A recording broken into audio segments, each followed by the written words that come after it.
morning, Mississippi, wherever you are, wherever you may be. We certainly appreciate you joining us. 2A state championship, it is here. The Charleston Tigers 12-2 out of the north, and the Heidelberg Oilers 11-3 on the year for the 2A state championship, and we couldn't be any more pleased to bring it to you here at Vaught-Hemingway Stadium on the campus of Ole Miss. Jared Schatz calling the shots, taken down on the turf. Cliff Barker riding shotgun. Brandon Davis on the field. Bill Wilson pushing the buttons here in the studio. And I tell you, Cliff, this is one of those ball games where these teams match up so well together, and it's a lot of young guys that are doing things for these teams that really you don't expect from young football teams at this level. Oh, without a doubt, Jared. You've got two teams that really rely on the run, but two teams that also can make you pay through the air as well. You know, you've got one team in Charleston that's kind of got one stud running back they rely on, but then on the other side of the ball, Heidelberg has a potent rushing game, but they spread it out through a few different guys, one of those being a running QB as well. So two very similar teams statistically, they just get about it a little bit differently from one another. Let's talk about how these two teams got here. Obviously, Charleston was here a year ago, and they were humbled pretty badly as they played Scott Central, who humbled a lot of teams the last few years. For Heidelberg, their first ever appearance in this ball game, it's been awfully impressive how they've gotten here. The road here was pretty easy for the first round. Both teams beat up on Walnut, did Charleston, and Pelahatchie got it from Heidelberg. And then it was 3 straight road trips for both teams. So we were talking about all the youth on this roster and all the productivity, but it's very rare for a team at any level to go on the road and win 3 playoff games to get here. Oh, that's correct, because home field advantage is so big at the high school level, especially when you're talking about these hometown, small town schools that have so much community support. That home field advantage is huge for that kind of school, and when you have to travel to play these big road playoff games, it can become a very difficult task, but both of these teams answered the bell every time they needed to, and both of them did exactly what it took to get here to the big stage now in Oxford at Ole Miss. Let's talk about these quarterbacks. Devon Olive, sophomore. A young man has been phenomenal this year, 24 touchdowns, 6 interceptions. Chase Kraft, a freshman. He started as an 8th grader. Chase Kraft for Heidelberg, Olive for Charleston. And talking about these kids, they were thrown into the fire. They took their lumps early, and now they're here on the big stage. And that's right. And Kraft, as I spoke just a few moments ago, he's a kid that's passed for 1,551 yards. Not gaudy numbers by any means, but 20 touchdowns. But he also rushed for almost 1,000 yards, 949 yards on the year, and 10 touchdowns as well, rushing the ball. So Kraft he's a two-tool player.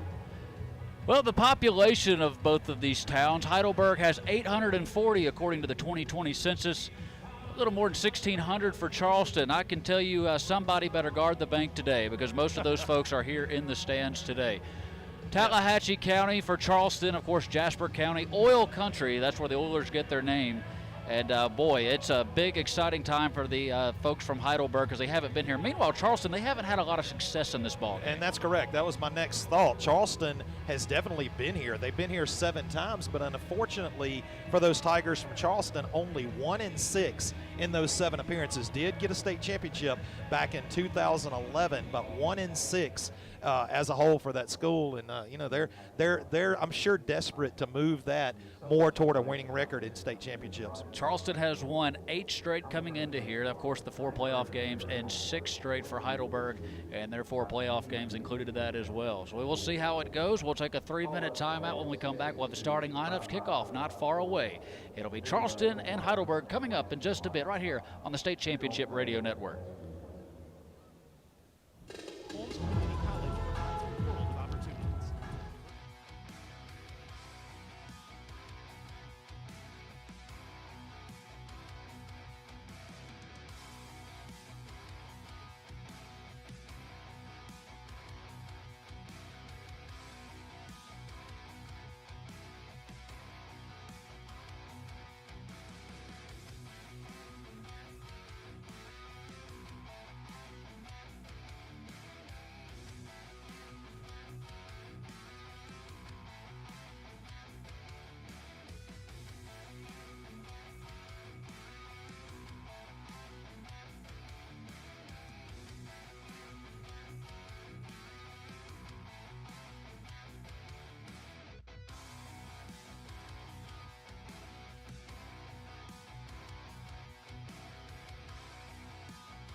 Back at Oxford, Mississippi, Vaught-Hemingway Stadium, getting set for the 2A state championship between the Tigers and the Oilers as captains about to meet at midfield. Let's go down to the field, introduce you to Brandon Davis. And Brandon, you've got a coach's report for us.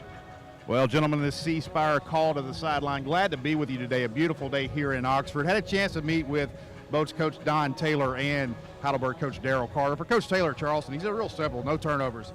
And we need to limit their big playmakers on offense. We know that they have the speed, and we can't allow them to get behind us and make plays. So it was more about being aware of what was on the field. Talking to Daryl Carter from Heidelberg, just a huge smile on his face, so excited to be here. He said just be consistent and play our game and our approach.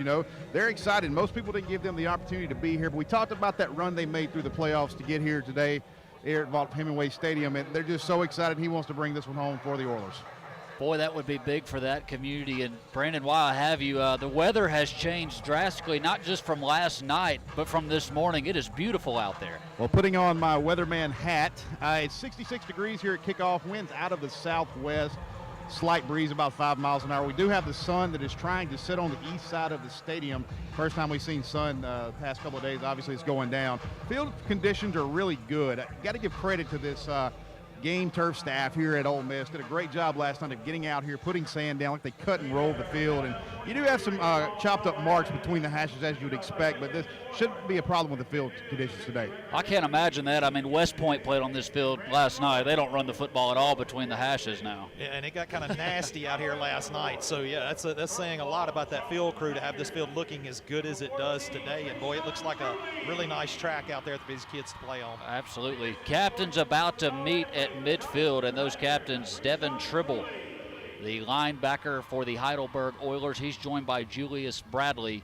Also is Jamarian White, the senior running back / linebacker, and a couple other of his teammates will join him in Jathan Jones.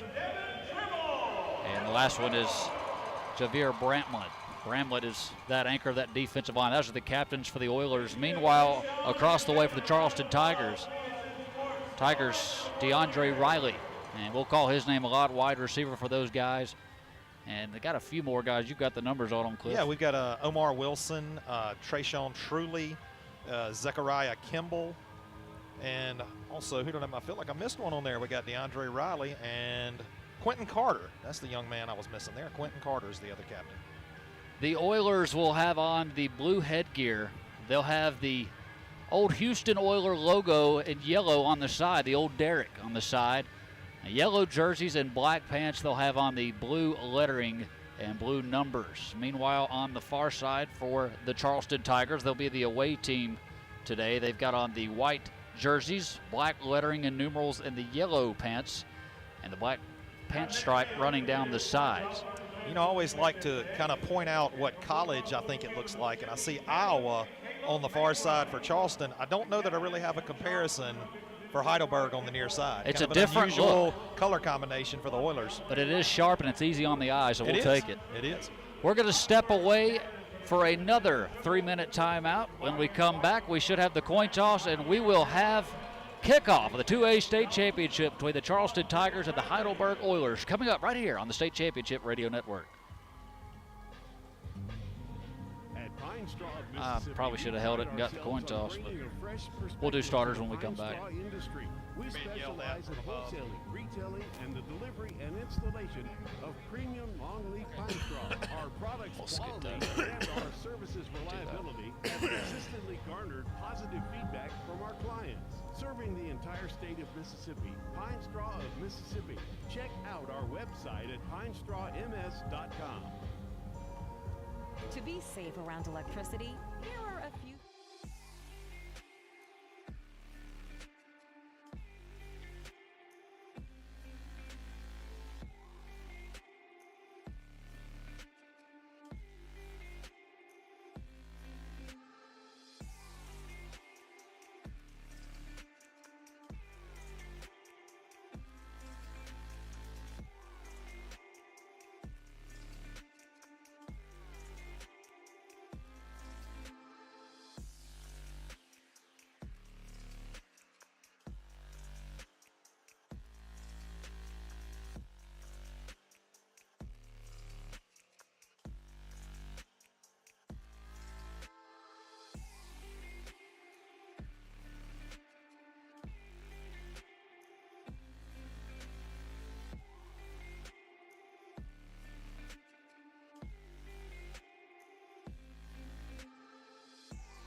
Well, they introduce every player. Yeah, I got to do a quick station ID, and then we'll throw it to you.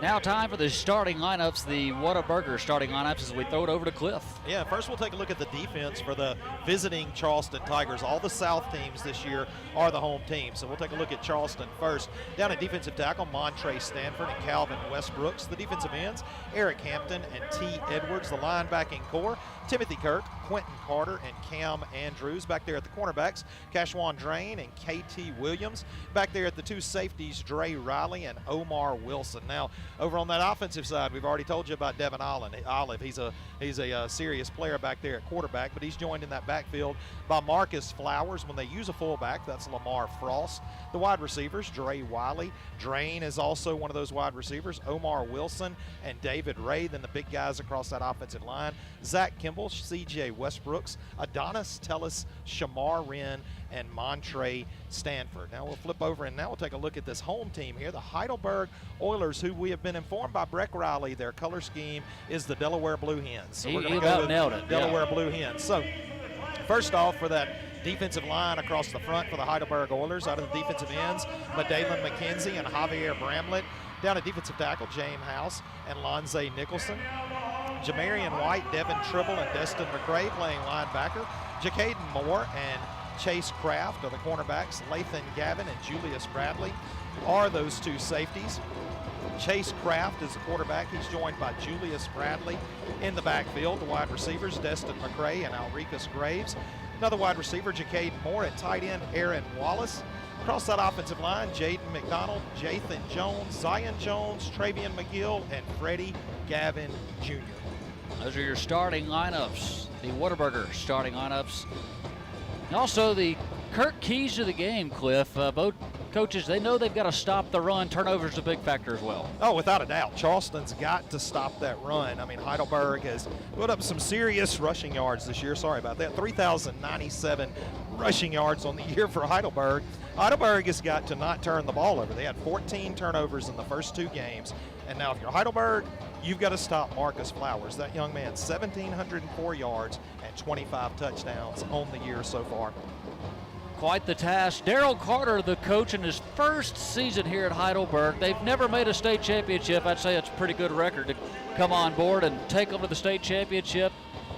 A football team 221 miles away from Oxford, Mississippi. A short drive for Charleston, only 51 miles. That's the third coach in 3 years for Heidelberg. He's really settled that program down nicely. On the other side, Don Taylor for Charleston, fourth season, 31-15, his only head coaching job. Yeah, you know, so much inconsistency there with a program like Heidelberg with all those coaching changes. So, you know, what does that say about Daryl Carter, but also what does it say about the kind of athletes he had available to him and Heidelberg to come in his first year and be able to get those kids in position to make their first ever state championship appearance? Yeah, talking about Daryl Carter, his quarterback coach was Stan Humphreys at Louisiana Monroe. Played for the Chargers in the NFL, comes from a good pedigree. Yeah, without a doubt. Without a doubt. He had some good instruction back in his day, and hopefully he's passing it on, apparently, to those kids down there for the Oilers. Tristan Shoemaker has it teed up for the Charleston Tigers. They'll be attacking left to right on your radio dial. The boys from the north will kick to the boys from the south. And we are almost set for this 2A state championship. Short, high kick. It will hit at the 30. Upman has to come up and jump on it at the 29-yard line. Ball was in no man's land. The only man that could have got it for the Oilers does and saves the possession because they were white jerseys flying down the football field. That was a dangerous play for Heidelberg. He needs to be a little more aggressive there and get up and get that ball covered because that was within, what, 1 or 2 steps of a Tiger from Charleston getting a chance to cover that ball. So here comes Chase Kraft. Started as an 8th grader. He's a freshman. Over 1,500 yards, 20 touchdowns, 13 picks. He's pretty good running the football as well. Almost 1,000 yards on the ground. You got to watch him both ways. Yeah, without a doubt. He and you know, just with the eye test right here, doesn't look like a freshman standing there in the backfield. Looks like a confident, which I mean, you know, just because he's a freshman doesn't mean he lacks confidence apparently. But the kid looks like a player back there in the backfield. Hard hats are on. They'll go to work. A 1st and 10. They'll throw it out. 4 wide receivers to the left side. It's just dropped. Football is dropped very close to being a lateral. He was looking for Graves, the sophomore, and it falls incomplete. Yeah, Graves just a victim of looking to where he was going to run before he secured the ball. It was a nice pass. Kraft delivered the ball well, hit Graves right in the hands, but Graves just quickly looked down the field and did not secure the catch. So they started off empty. Now Julius Bradley, the running back, will come into the backfield, the senior. Not many seniors on the field for these two teams. Yeah, Bradley, 6 100-yard games on the season. Kraft takes the snap, fakes it to Bradley, pulls it out of the belly, going to keep it around the left side. He is going to lose yardage back to the 23-yard line. He'll lose close to 6 yards as he pulled and tried the zone read keeper. You can't play the zone read better than what Charleston just played it right there. They had every option covered, not just had them covered in a tackle for loss. What a great play by that Charleston defensive front. Timothy Kirk put him on the ground for a loss, the sophomore. It'll be 3rd down and long. So a drop pass and a tackle for loss on a running play. 3rd and 17 for Heidelberg. Backed up behind the sticks. Back to pass. Kraft wants to throw. Trying to get through some traffic in the pocket. Steps to the right side. They're chasing him. He'll dump it off. Incomplete. Incomplete. It was off the mark. He was trying to find Bradley, his safe outlet, and the ball was off target. Bradley tried to adjust his body. It'll hit the turf at a 3 and out. And very fortunate for Charleston, they were able to get good pressure because the wheel route out of the backfield was wide open. You had Trotter and Bradley both wide open down that far right side, but the pressure was so good from the defensive front from Charleston. Kraft was just unable to get his feet set and make a read down the field because receivers were definitely open. 4th down and 17. They'll bring on the punting unit. Interesting fact, both teams' quarterbacks are also the long snappers. That is quite a fact. Jamarian White pulls down a high snap. A kick, a low kick, will hit at the 50-yard line, get a great Oiler roll inside the 30 and down to the 29-yard line. Return man can't do anything with it in DeAndre Riley. And that, for the first time, we will see the Tigers of Charleston. And, you know, sometimes it doesn't matter. It's kind of that form over function thing. Not necessarily the prettiest punch you've ever seen, but that low driving punt got a nice bounce down the field for Heidelberg. So, you know, whatever it takes to get it done is what you do. That was a great way to flip that field position after the 3 and out. Put your defense in a better position at the 29-yard line. That's where they will go to work, will the Tigers, with Olive, the quarterback. Devin Olive puts his slot man in motion. He's back to pass. The lefty will fire the screen right side. Pass is caught at the 25. He's got some room and finally corralled near the 1st down marker at the 39-yard line. They'll give him the 40, a pickup of 11, and a 1st down to the right side on the screen pass. Yeah, great job by Dre Riley. Just, you know, not a lot of open space on that play. He was bobbing and weaving in between those defenders, but just a good job of taking advantage of the lanes in front of him. Mississippi Air National Guard 1st down, takes the shotgun snap, has a block, follows him along that right side and has another nice gain. Straight ahead is his running back going ahead, and Flowers very close to another 1st down. And Flowers is a kid who's had tremendous production this year, 1,700 yards rushing and 25 touchdowns. 2nd down and a yard after the 9-yard pickup. Twin wideouts to the left and the right. From the right hash, there's the snap. Give straight ahead and is hit at the line to make and falls forward. And they will twist him forward for 2 yards. And a 1st down. It's Flowers once more, the running back. And good pace here for Charleston as well, not wasting any time. Quickly back to the line, not even giving Heidelberg a chance to make any substitutions. Team averaging 38 points a contest. Rolling to the left side, Olive. He wants to throw, rears back, loads up, fires, has a man, stomps his feet and gets out of bounds at the 29-yard line. Heading out of bounds was Riley, but he made sure he got 2 feet down. He'll move the sticks again for the Tigers. Yeah, just such a smart play by Olive.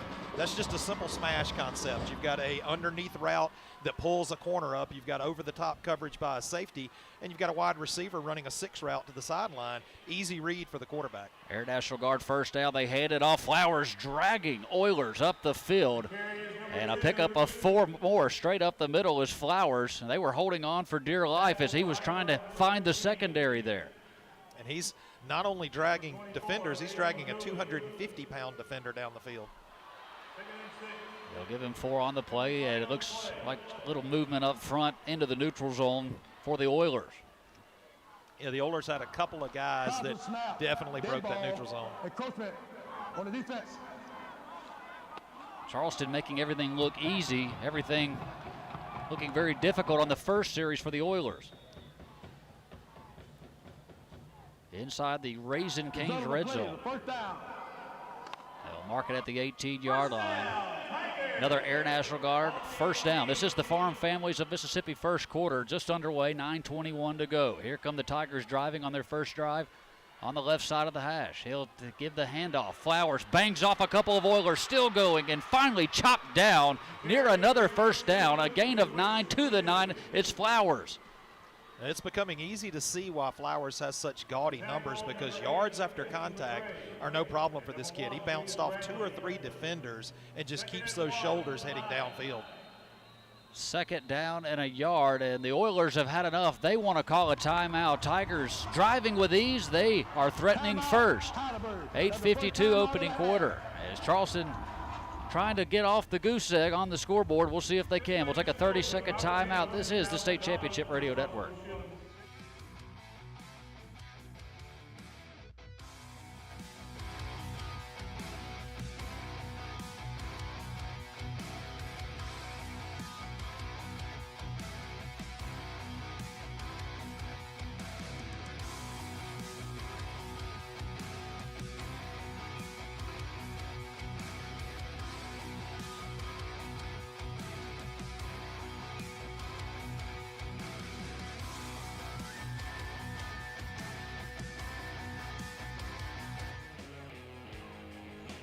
Tigers, a second down and 1 at the 9-yard line. They need the 8 for a first down. They're attacking the end zone, the south end zone to our right. Rebels in red lettering, white trim, and a blue background. Olive in the gun. Give to Flowers. He slipped down in the backfield, and they'll put him down right there. He'll lose a couple on the play. He just slipped down the knee, hit at the 11-yard line. He saw a cutback lane, but the feet just wouldn't cooperate on that wet surface. You know, we had wondered exactly what type of condition the turf was in, because because of the way the sun comes into this stadium, some areas are going to be drier than others, and that was the first time we've seen wet field conditions come into play in this ball game. Third down and 3. Oilers crowding the line of scrimmage. Here they come. They're bringing heat. They throw the slant. Pass is caught. First down. Trying to break a tackle. He sheds one. He shakes another. He dives into the end zone. Touchdown, Charleston. What a move. Kashawn Drain would not be denied on that touchdown. That was a pretty amazing effort after the catch by a receiver. That Trustmark touchdown was the real deal from Drain. He caught it at the 4. They had him wrapped up. They were trying to strip the ball out. He spun off another one at the 2 and kept his balance as he reached for the goal line, in for the first score of this one. You know, Jared, it almost looked like one defender passed him to another defender, and he wouldn't have any of that either. He just said, I'm in the end zone. What an effort by the senior. They'll go for 2. 2 wideouts to each side. Quarterback gonna keep, loses his footing right as he was getting to the line of scrimmage, and falls down right behind his offensive line, and it is no good. The 2-point conversion, no good, but the Tigers drive down. They strike first. They lead 6-0 with 8:06 to go here in the opening quarter. You're listening to the State Championships Radio Network.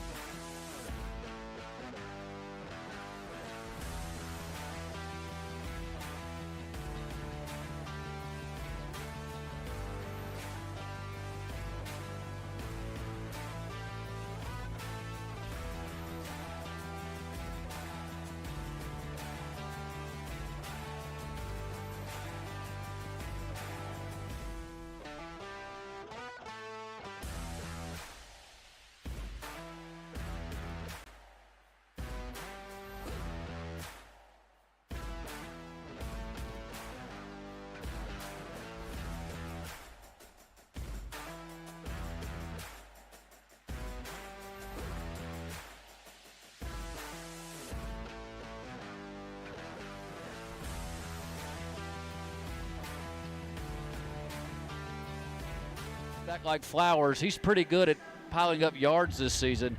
10 plus 100-yard games, 25 touchdowns. He's their go-to. Yeah, and you look at that first drive for the Tigers from Charleston. That's an average of right at 9 yards per play. And I mean, if you're out there getting 9 yards a play, you're just gashing the other defense. And that's exactly what they did. And they were able to make anything they wanted to do work. They were able to run the ball up the middle with power. They were able to throw to a wide receiver out in open space. They were even able to throw the ball down the field. So Charleston, to me, was effective in every aspect of the game in that first drive. So a great first drive by the Tigers. Meanwhile, for Heidelberg, you just hope if you're an Oiler fan that maybe the moment's not too big. This is a big stage for them. They didn't look sharp on that opening possession. Got to put it behind them. But you got to play good football because this offense, 9 yards a chunk play over and over and over, that's going to bite you sooner rather than later. You at least need to put a good drive together and at least make them go the length like they did that first time. But really right here, a sustainable drive, execution, you can't drop passes, can't turn the football over. I want to see what they got here on this second drive. Yeah, well, you know, I know you talked to the coaches earlier this week, and both of these coaches felt like they could win the battle in the trenches. That's going to be key for Heidelberg. They've got to come out offensively, and they've got to control that line of scrimmage. Look, they had things that could have worked that first drive in those first 3 plays. Just a couple of mistakes and a missed opportunity on a pass. You might see a big drive here out of the Oilers on this second opportunity. Shoemaker out for the second time to kick this one off here in the Farm Families of Mississippi first quarter. And back deep is Julius Bradley back at his own 20, the Oilers of Heidelberg. This one a deeper kick. The up man will come up and get it. It goes off his chest. He tries to get it a second time. It ricochets off. Football is on the ground. Tigers are jumping up and down. They say they've got the football. They've got the football. And that's definitely not what you needed if you were Heidelberg. You know, so many people are not a fan of the pooch kick, but the pooch kick can put a lot of pressure on what sometimes are not the best skill position players in certain area of the field. And what a prime opportunity now as Charleston's closing in on the red zone already. And that one we saw could have been an issue on the opening kickoff. Now it comes to bite the Oilers, and it's just kicking it to no man land and hoping you get a bounce that's bad off of an Oiler. They've done it. Now twice, 1 of 2 on those. Great field position, handoff to Flowers. Traffic in the background. He shakes off one, can't shake off the second. He is pounded down at the 42-yard line. A loss of 3 on the play. Yeah, great call by the defensive staff there for Heidelberg. That's a risky play to bring that much pressure, but a very fortunate circumstance and a big tackle for loss to start this drive. Devin Tribble on the stop. A 2nd down and 13. Movement up front from the Oilers. No call. Olive in the shotgun. Flowers off his right hip. Takes a snap, wants to throw. Lefty gonna fire over the middle. Pass is caught. Trying to break a tackle at the 20. He can. Pulled down immediately after making the catch. DeAndre Riley. He's the big target. They found him a couple times in this ball game. And that was a head scratcher. Heidelberg had 2 deep safeties back, 1 over each side, and actually had more defenders than you had receivers out in the pattern, but somehow or another still let a receiver get open over the top. They'll throw the quick out to the left side. Pass is caught and immediately driven out of bounds. Jumping over the signage on the sideline was Drain, who scored the touchdown moments ago. Short gain of 2 yards as they enter the Raising Cane's red zone. Yeah, Drain listed at 6'2", 162, but he looks bigger than that. That's a big body out there at wide receiver. 2nd down and 8 at the 19. They'll fake it to Flowers. Olive around the left side on the zone re-keep. Takes a big pop as he turns the corner inside the 15 to the 14. A pickup of 5 yards. It'll set up a 3rd down and 3. Yeah, that was Julius Bradley on the tackle over there for Heidelberg. And, you know, a kid like Olive, as shifty as he is, that was a very good open field tackle by Bradley, who's also the running back for Heidelberg. A 3rd and 3 and a big chance for the Oilers to turn them away from the 14. Oilers showing pressure off the quarterback's right side. They'll move the back over there in Flowers. From the left hash in the middle field, take the snap, looking right side. He'll throw the fade to the corner, and coming back to the football and snagging it out of the air is DeAndre Riley. A touchdown for Charleston. 13 yards, and the boys from Charleston are up 12-0. Already 2 Trustmark touchdowns for those Charleston Tigers, but I mean, that's, you got to say, Dre Riley, that's just a great job of using his body to shield the defender, or to split the defender actually, and get inside position and just come away with a great catch for the touchdown, because early in that route I thought it was well covered, but coverage just broke down late and Riley was just able to make a wonderful catch. Pistol set, they'll go for 2. Unsuccessful the first time. Play action. Olive will rear back, fire over the middle. Bunch of traffic, incomplete out of the back of the end zone. Boy, he threw a missile, but there was a lot of traffic in the area. There was. He actually had a wide receiver in, let me look and see who that was. He had a wide receiver out front. Eric Hampton had snuck out to the left side and was wide open in the corner of the end zone, but he got caught focusing in the middle, and it was a lot of traffic in the middle. Tried to squeeze one in there and just couldn't quite make it happen. 12-0, 5:55 in the opening quarter. We'll take a quick 30-second timeout. This is the State Championship Radio Network.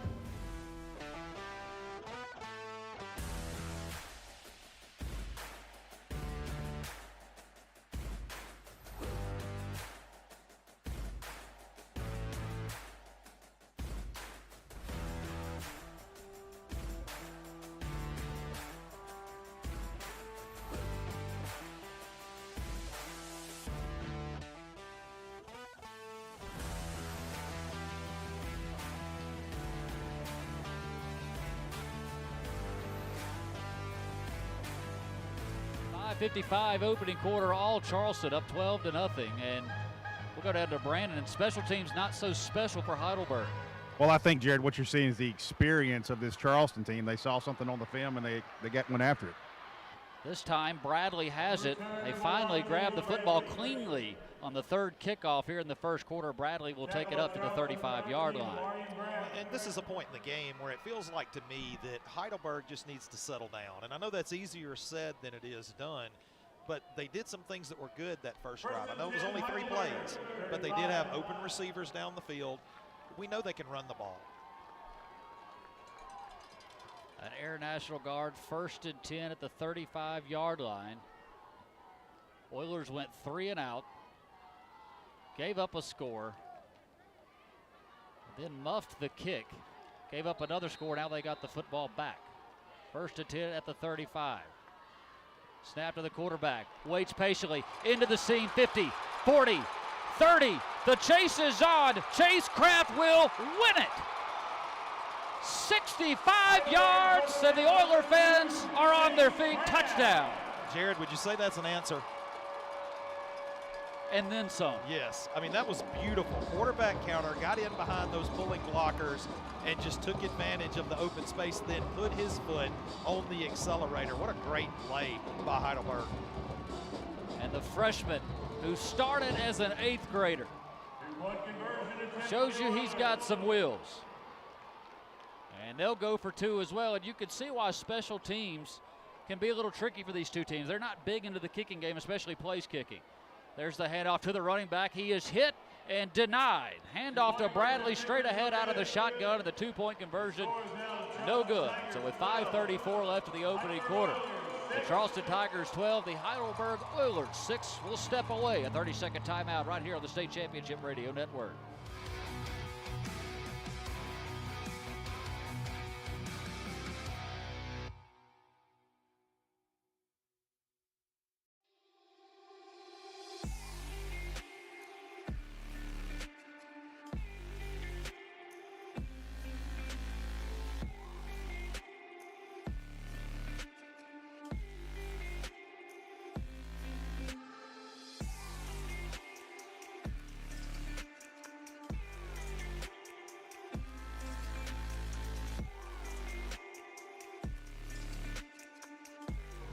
Heidelberg has answered. 12-6, they trail Charleston, but that was a big touchdown for a team on a big stage that really doesn't have the experience in big games until this year. You know, so much can be said for momentum in a football game like this, and Heidelberg just really did a lot to re-grasp that momentum, because honestly, to that point, everything was on the side of Charleston. So great play by Heidelberg, and I mean, just a clinic on how to run the quarterback counter. Destin McCray will kick it. End over end short kick. It is muffed. Now picked up at the 25-yard line. That's Marcus Flowers, the running back. Heads to the left side. They sling him around by the shirt. and finally will be dumped right in front of his Charleston bench short of the 35-yard line. And Jovian Trotter was over there on that open field tackle, and give him credit there. That's a great play because that's a shifty running back that he's trying to tackle back there. This is the Farm Families of Mississippi first quarter, 12-6 our score. Charleston Tigers a 1st and 10 at the 34-yard line on the left hash. This is the Farm Bureau broadcast booth. Farm Bureau. More information at msfbins.com. 1st and 10, spread formation. Twin wideouts to each side for the quarterback, who will hand off to his running back in Flowers. He is hit in the backfield and driven backwards violently. There were 5 Oilers on him, and they'll throw him backwards. They'll give him progress up to the line of scrimmage, and that is all. And I've got time right now to give you a Kirk Auto scoring summary for that last Heidelberg drive. One play, 65 yards. Pretty good. They'll take it. 2nd down and 10 as they'll get on the football quickly. Back to pass, looking. Olive gonna air it out. Has a man behind the defense. He dropped it.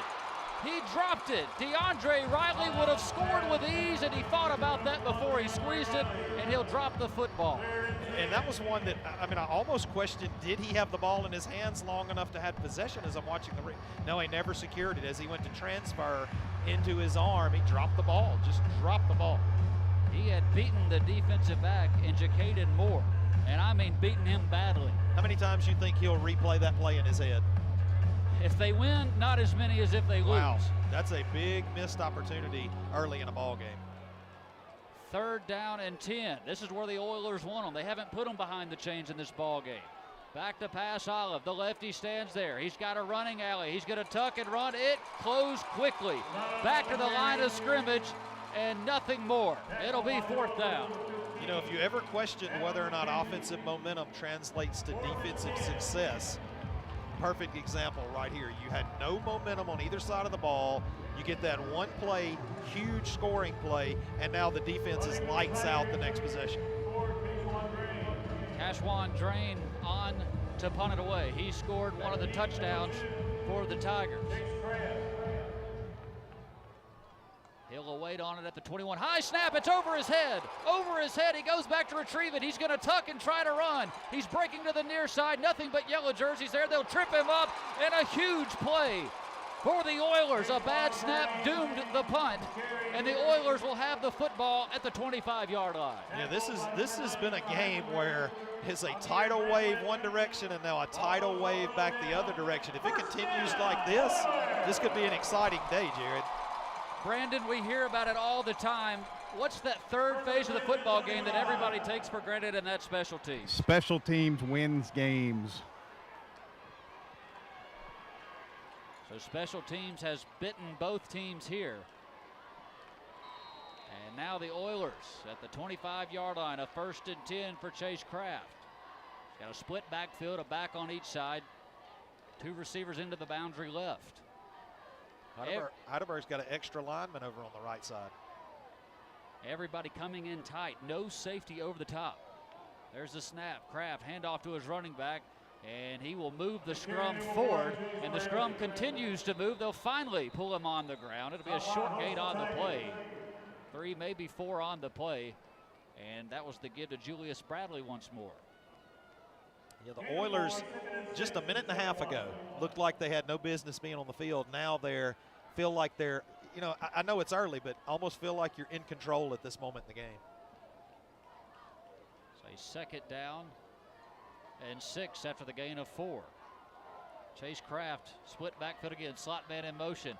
He'll take the snap, try to get behind a running back as a blocker. He's slung forward and a short gain up to the 19-yard line. Very patient runner is Kraft, the quarterback. That's how he scored on that 65-yarder. But even when he takes a snap with a couple of running backs in the backfield, he waits on that block to develop. Here's the 3rd and 3, and going nowhere is Kraft. Back to the line of scrimmage once more. It'll be 4th down. His lead blocker over on this left side just simply missed his block as he went through the hole, and you had a free runner coming from that defensive end position to make the tackle in the backfield. Yeah, shooting the gap was Eric Hampton after that missed block. He made the stop. It will be 4th down and 4.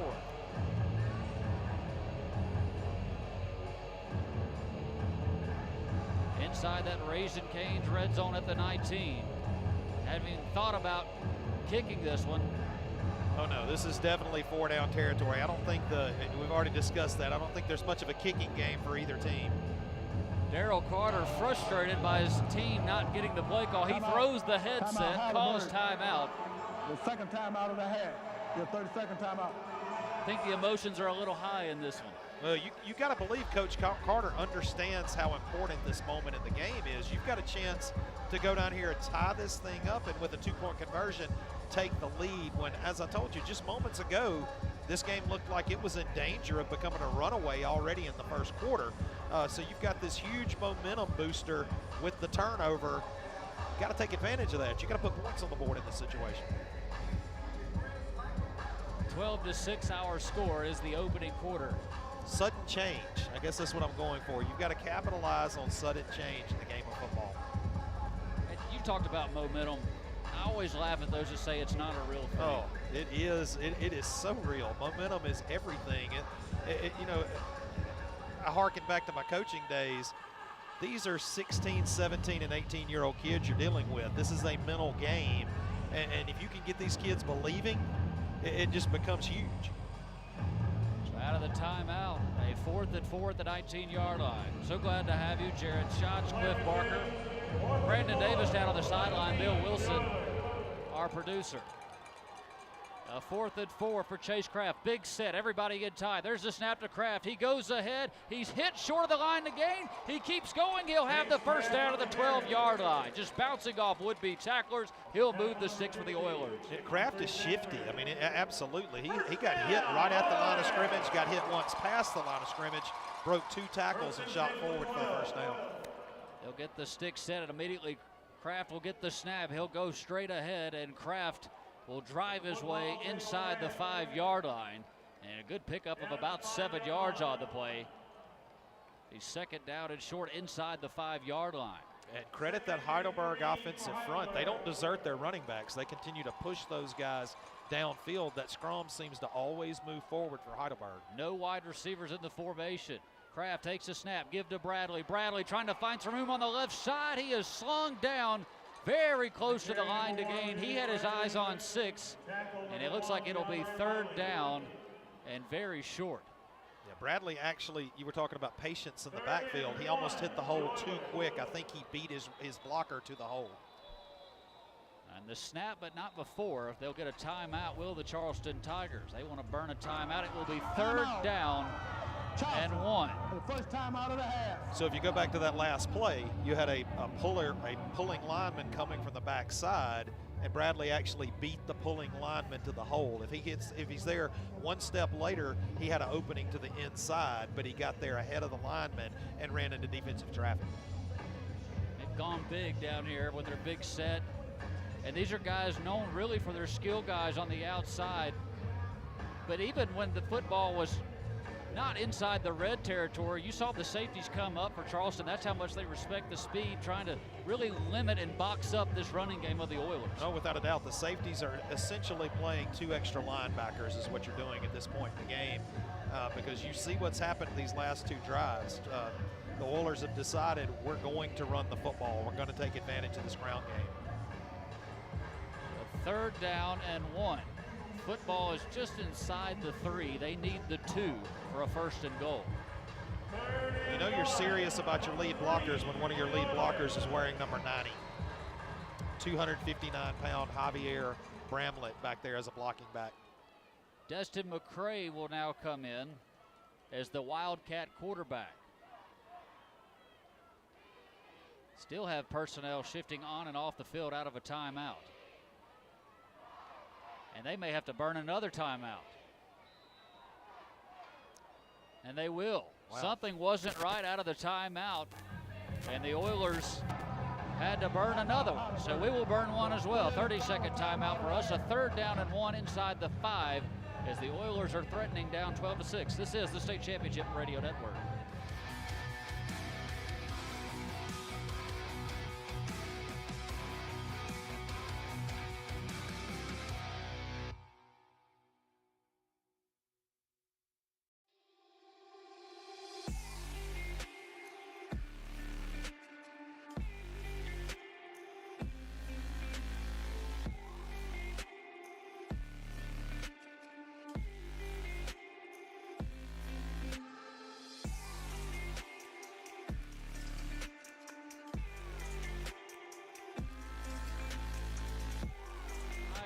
On top of the Heidelberg Oilers. Oilers trying to even things up. Let's go down to Brandon Davis. Brandon, they had to burn 2 timeouts there.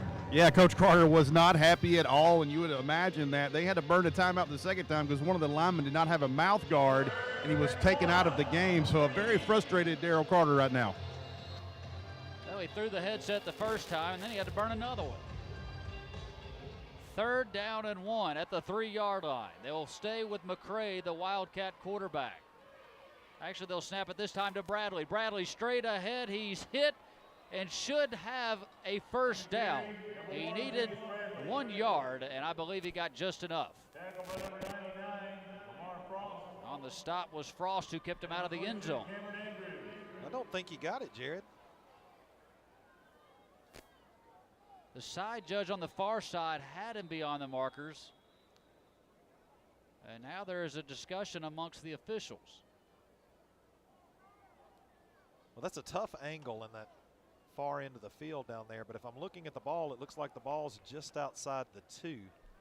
They will bring the chains, and you're right, the side judge on either side was not on the same page. They will come out and pull the chains tight. And I mean, he is right at it. Fourth down. From what I'm looking at on the Jumbotron, I've seen those called 1st downs. Well, this one is not. The funny thing about it was the official held his hands up and showed about a foot. It's not a foot. It's not a maybe foot. It's an inch or 2. It's right there at the post. I have seen worse called a 1st down. It's definitely 4-down territory for the Oilers, though, no doubt. 4th down and an inch. Julian Bradley, Wildcat quarterback, and they get a flag thrown. Oh, that is unfortunate for Heidelberg. Referee threw it right as they snapped it. Prior to the snap, we have a false start on the offense. The back. Well, that might be another headset. Maybe. I'm going to watch him and see. But I don't think that changes anything for Heidelberg. I think you still feel like this offense is tough enough to get that 5 yards in this situation. 4th and 5. Definitely not kicking. Right.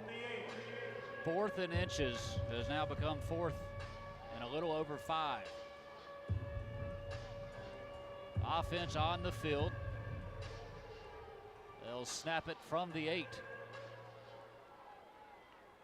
Chase Craft back at quarterback, joined by Julius Bradley, his running back. Only one wideout spread to the left side in McCray. And there is another flag down in the end zone.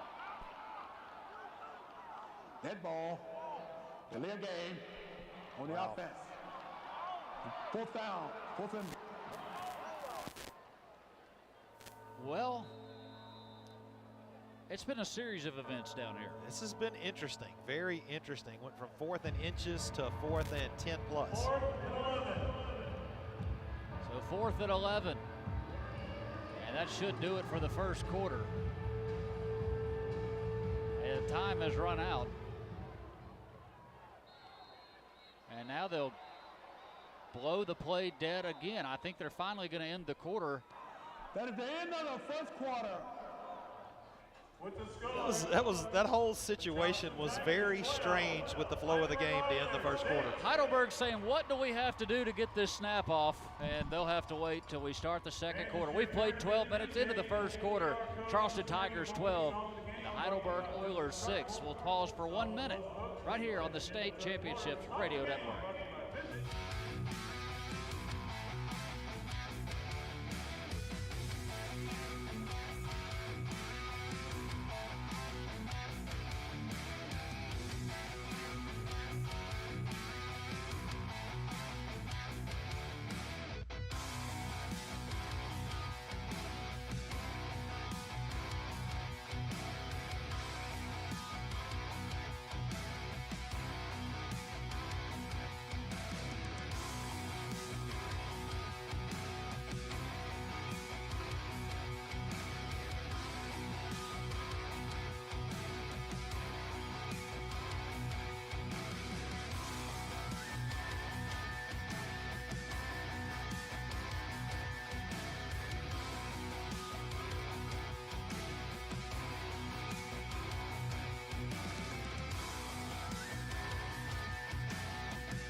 we start the second quarter of play between Heidelberg and Charleston here from Vaught-Hemingway Stadium on campus of Ole Miss. So glad you could join us. Jared Schatz, Cliff Barker, Brandon Davis down on the sideline. And Brandon, they got to get things together on that Heidelberg bench. Just a series of events.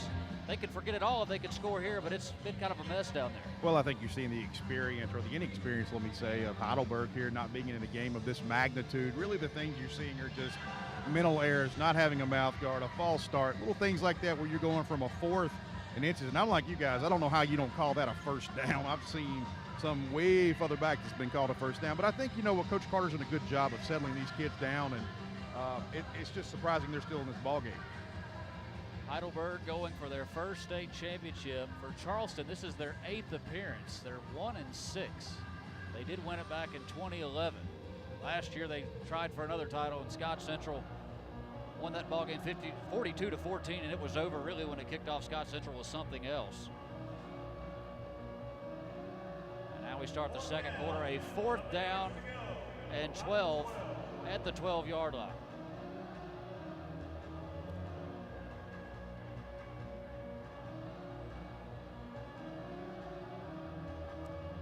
Quads over here to the near side. They've got them stacked up to the short side.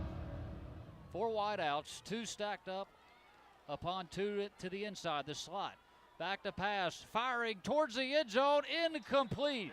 It might have been deflected right at the goal line by Cashwan Drain, who got a paw on it. It'll be a turnover on downs. And what a big missed opportunity for Heidelberg. That's just how big penalties can come back to bite you. You had that 4th and, as we said, an inch, 2 inches, whatever it was, and then 2 quick 5-yard penalties, and then you're in a desperation situation. And that was almost a play there where kind of looked like Kraft was a little indecisive, kind of threw it between 2 receivers. Kraft shaking his head as he came off the field. Kraft rushed for 76 yards in that first quarter. One of them, or 65 of those on one play. That's right. First down and 10 for the Charleston Tigers. They'll take over at the 13-yard line, go straight ahead for Flowers. They trip him up as he was heading for the secondary, knock him down at the 19-yard line. He'll pick up 6 yards. Down at the 19. Quickly Flowers on the football. Sorry, Flowers had 6 carries for 25 yards in the first quarter.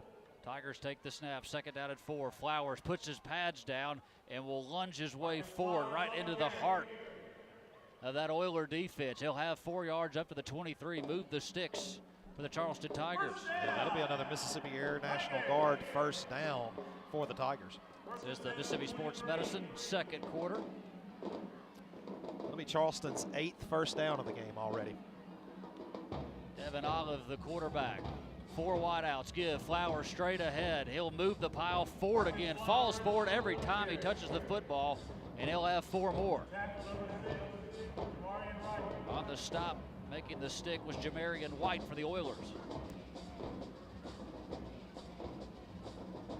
Second down. We'll call it 5. 4 wideouts in the formation. Back to pass, Olive, pressure comes. He's gonna tuck and run to the left side. They'll sling him down from behind. They finally tracked him down. He just kept coming to the near sideline, eyes down the field, and Kelby James, the defensive end, puts him on the ground. Yeah, that was just a great job. I think that was that James House back there as well. I think just a good job of not giving up. Missed initially on the quarterback, kept his feet moving, kept running, was able to drag him down later into the play. Third down and 10 at the 23-yard line. A 12-6 score. Tigers on top. Olive back to pass. Has time. Loads up. One-on-one down the field. This one dropped perfectly. 30, 20, and lunging and tripping him up, saving a touchdown is the Oiler. And it's that dangerous guy he's been looking for all ball game long, DeAndre Riley. And Riley held onto the ball that time. Looked just like the last pass that he dropped when he was wide open over the top, but just a simple seam route or a post route ends up breaking across the middle of the field over the safety. And credit the quarterback there. That's just a great job of putting air under the ball and allowing your receiver to run underneath the ball. Jacaden Moore lunged in desperation and stopped the touchdown. Here's the handoff to Flowers inside that Raising Cane's red zone, and he'll spin his way forward for 5 yards. Boy, Flowers, you're going to get at least 3 or 4 every time, if not more. He's quick from the first step, too. As soon as he grabs the ball, he's moving. There's the give out of the gun. Flowers wanted to go right, cuts it back to the middle, and he is knocked down right at the line to gain inside that 10-yard line down to the 9. That time when he planted for the cutback, the turf held, and he was able to actually make a nice play out of it. It'll be 3rd down and short there. 9:18 to go, second quarter. Charleston trying to add to their 12-6 lead. Devin Olive wanted the shotgun snap, and the Oilers guilty of coming in the neutral zone. There was a wide receiver for Charleston that jumped off sides. Encroachment on the defense. The first and goal. I was a little surprised. I thought both happened at about the same time. I'm a little surprised that wasn't called false start on the offense. And that one could have gone either way. Yeah, really could have. They'll put the sticks down. A 1st and goal now at the 4-yard line. I know without any hesitation, Coach Taylor pulled whichever receiver it was to have a word with that young man. It's been inside this 5-yard line. Both teams have made some mistakes. And it really changed the play call for the Oilers last time they had the football. Without a doubt. They'll run out there quickly. Everybody in tight. Old school formation. Wildcat snap. And this one's going to be blown dead. Timeout. Tigers going to burn a timeout. And they might have had a touchdown they just took off the board with that timeout. You know, I don't think so. I think I saw something differently. They had the outside receiver on this side never got set before the snap of the ball. So if that timeout's not called, they're moving back 5 yards. Charleston. And the second timeout of the half. So we'll burn the timeout with them. 12-6, Charleston wanting more. They're on top in this ball game. 8:42 to go in the second quarter. We'll step away. This is the State Championships Radio Network.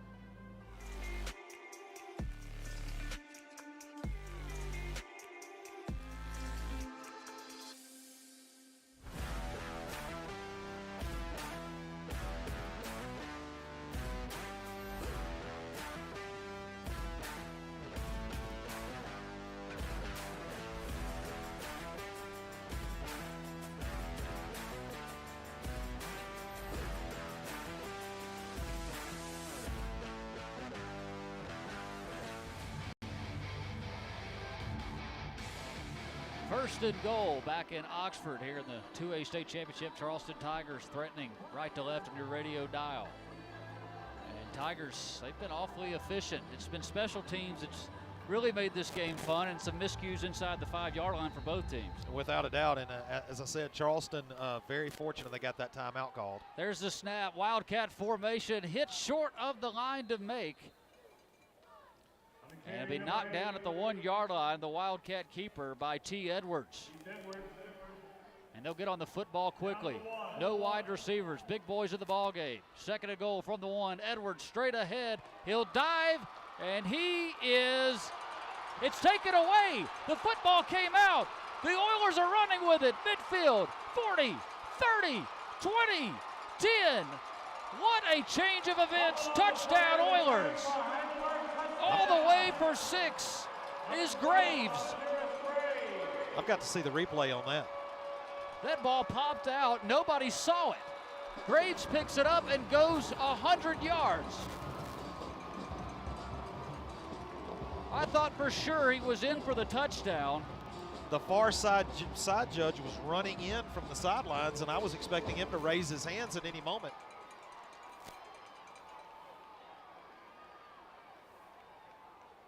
He was lunging at the goal line. No, that ball's out. The ball was popped out at the 1-inch line, and that is when Graves picked it up and ran 100 yards.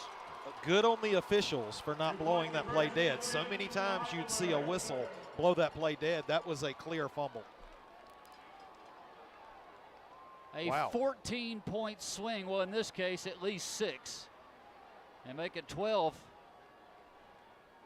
As extra points and 2-point conversions hard to come back.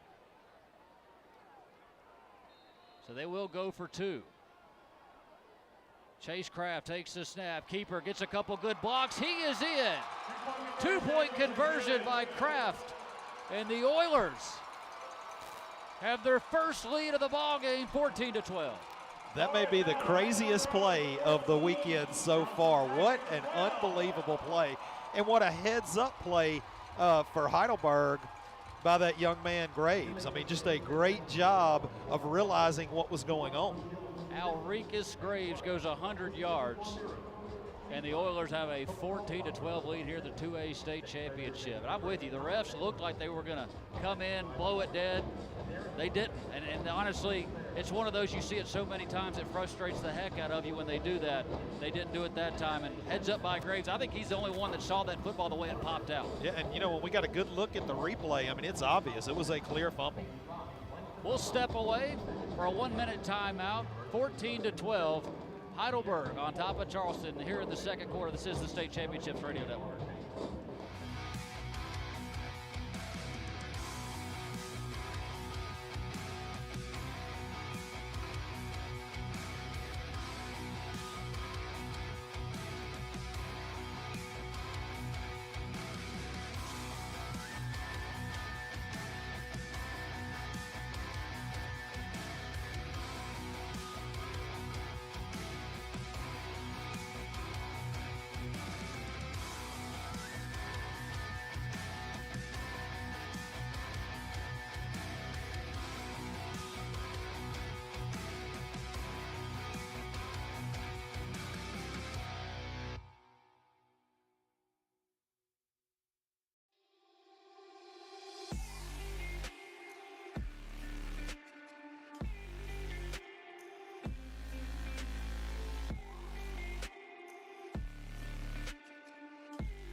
To 12. 8:01 to go in the second quarter. Let's go down to Brandon. Brandon, that one was wild, man. It looked like they were in for the touchdown. That ball was popped out of the 1-inch line. And how about Graves picking it up? And boy, that was a touchdown he will never forget. Hey, heads up by that young man, but even a better job by the umpire of not allowing that side judge to call a touchdown. Like Cliff was saying, he was coming in to call a touchdown, and it was so close. Glad we had replay here at the stadium to see that. But a heads-up play by that young man, and surprisingly, we have the Oilers back in this ball game, actually leading right now. This ball game has been one swing on one play has really changed this ball game. Hold on to your seats. 12-point swing there. It's really funny for Heidelberg to think about the fact that all their points have been scored on two big plays. Two big plays. Yes. And if you're Charleston, I know we got some time here in the second quarter. That's what you're going to tell them at halftime. Short kick will be bobbled at the 25-yard line. Bobbled again, now picked up, and heading across the 30-yard line, hurdling Oiler was the up man, and that was William. Kentoran Williams picks it up, and they'll have a 1st and 10 there as they'll take a seat at the 33. You know, I don't know about you, Jared, but so far in this game, neither team has instilled much confidence in me in the kickoff return game. Special teams is an adventure. Wow. It's been exciting to say the least. If you're Charleston, you've got to be thinking about that. A Charleston fan, Charleston coaching staff, it's those two big plays that you're going to look at no matter how this one goes. That's it.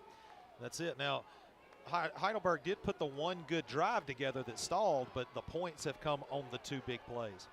Olive, a 1st and 10 at the 33 on the left hash. They're now trailing 14-12 to Heidelberg. 2-by-2 the receivers, 2 down linemen. They'll bring some heat off the edge. He'll fire the slant right side. Pass is caught beyond the markers and tackled immediately at the 48-yard line. Good pitch and catch. Omar Wilson made the catch, the senior. On the tackle, number 10, Caden Moore. It kind of looked like both those receivers on that far side were lined up in the backfield. That almost looked like 5 in the backfield, but one must have declared he was on the line. Ball to 47. Air National Guard 1st and 10 at the 47. Takes the snap for the gun. Olive handoff to Flowers along the right side, and he will battle his way for at least a 7-yard gain to the 46-yard line. Boy, he runs so much bigger than what he is. He does, and you know what you see about him, it's those quick, choppy steps. He doesn't take big lunging steps. He really pumps those feet and just keeps them moving. 2nd and 3, 4 wide outs. There's the give. Flowers will test the heart of that defense again. Helmets go flying, and he'll pick up at least 4 more up to the 41-yard line and move the sticks once more for the Charleston Tigers. And the tempo from Charleston really making it tough on that defensive front for Heidelberg at this point. No huddle. Back to the line of scrimmage they go. Air National Guard first and 10 at the 41 of the Oilers. There's a handoff. Flowers has some running room between the tackles once more. And he'll have 5 up to the 36. Just don't get a paw on him. Once they do, he takes them for a couple-yard ride. And you know, it's no secret what Charleston's going to do running the ball. After you look at the 1,700 yards for Flowers, the next closest rusher is only 500 yards. I mean, he is the workhorse. Takes the snap, shotgun give. Flowers trying to go to the right side. He's knocked down just shy of the line to make at that 31-yard line. He'll pick up a short gain of 3. It will be 3rd and short. You know, to complete my last thought, it almost feels like at this point in the game, Charleston's just saying, this is what we're going to do. You better come stop it. Very methodical offense. Have the big play capability, obviously, but it's very old school in the way they do it. 3rd down and 2. Give Flowers. He spins off a tackler in the backfield, has the first down, keeps it churning all the way to the 26-yard line. Another 7-yard gain. They thought they had him behind the line, and he just kept battling. A nifty little spin move for Flowers. They had him wrapped up in McCray, and he just spun right out of it. A 1st and 10. Air National Guard 1st and 10 at the 26. Shotgun, Olive, give, Flowers, ducks his pads and his head, short gain of 3 inside the 25. And that was actually Quentin Carter. Flowers had jumped out for a play, and when I just spoke a minute ago about the second leading rusher, that is Quentin Carter that was in the backfield that play. Yeah, Carter 5'10", 169 pounds, a sophomore. He'll stay in there.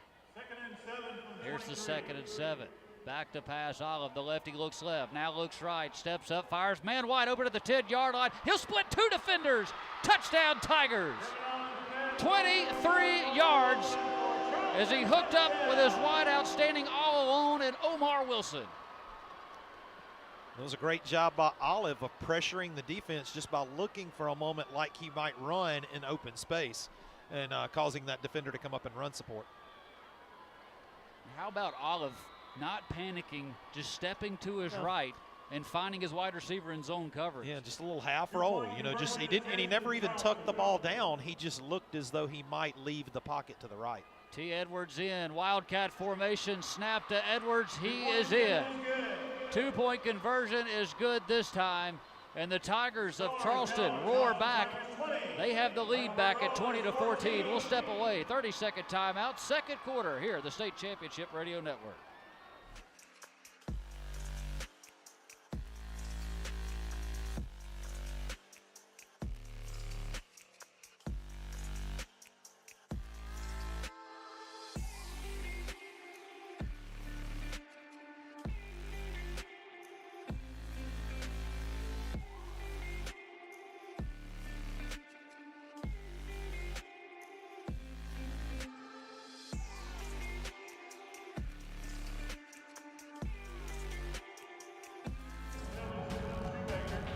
.5:10 remaining 2nd quarter. 2A state championship here at Oxford. Charleston just went in for 6 to reclaim the lead, 20-14. Let's go down to Brandon Davis. Brandon, this ball game, I tell you, I can't wait to see the second half because the first half has been outstanding. Well, I'm going to tell you, that was a great coaching job by Don Taylor from Charleston. That really, to me, looked like a frustration drive, guys. They know, Charleston, that is, knows that they've actually played a better game in this first half, but those 2 big plays has allowed Heidelberg to get in it. That was an impressive drive by the Tigers. Shoemaker, short kick, received it at the 25-yard line and take it across the 35. And finally spilled is Bradley at the 37. That's where the Oilers will have it, 1st and 10. And now the question for Heidelberg is, you've got 5 minutes left. You definitely don't want to give the ball back to Charleston. We know how quickly they can score. If you're Heidelberg, can you put together the type of drive that finishes out the 2nd quarter with a score to square this ball game? 5:03 remaining in the Mississippi Sports Medicine 2nd quarter. Oilers have the football down 20-14. We will have our Visit Corinth halftime show coming up with Breck Riley. We'll have a recap and some stats of the first half. Slot man goes in motion.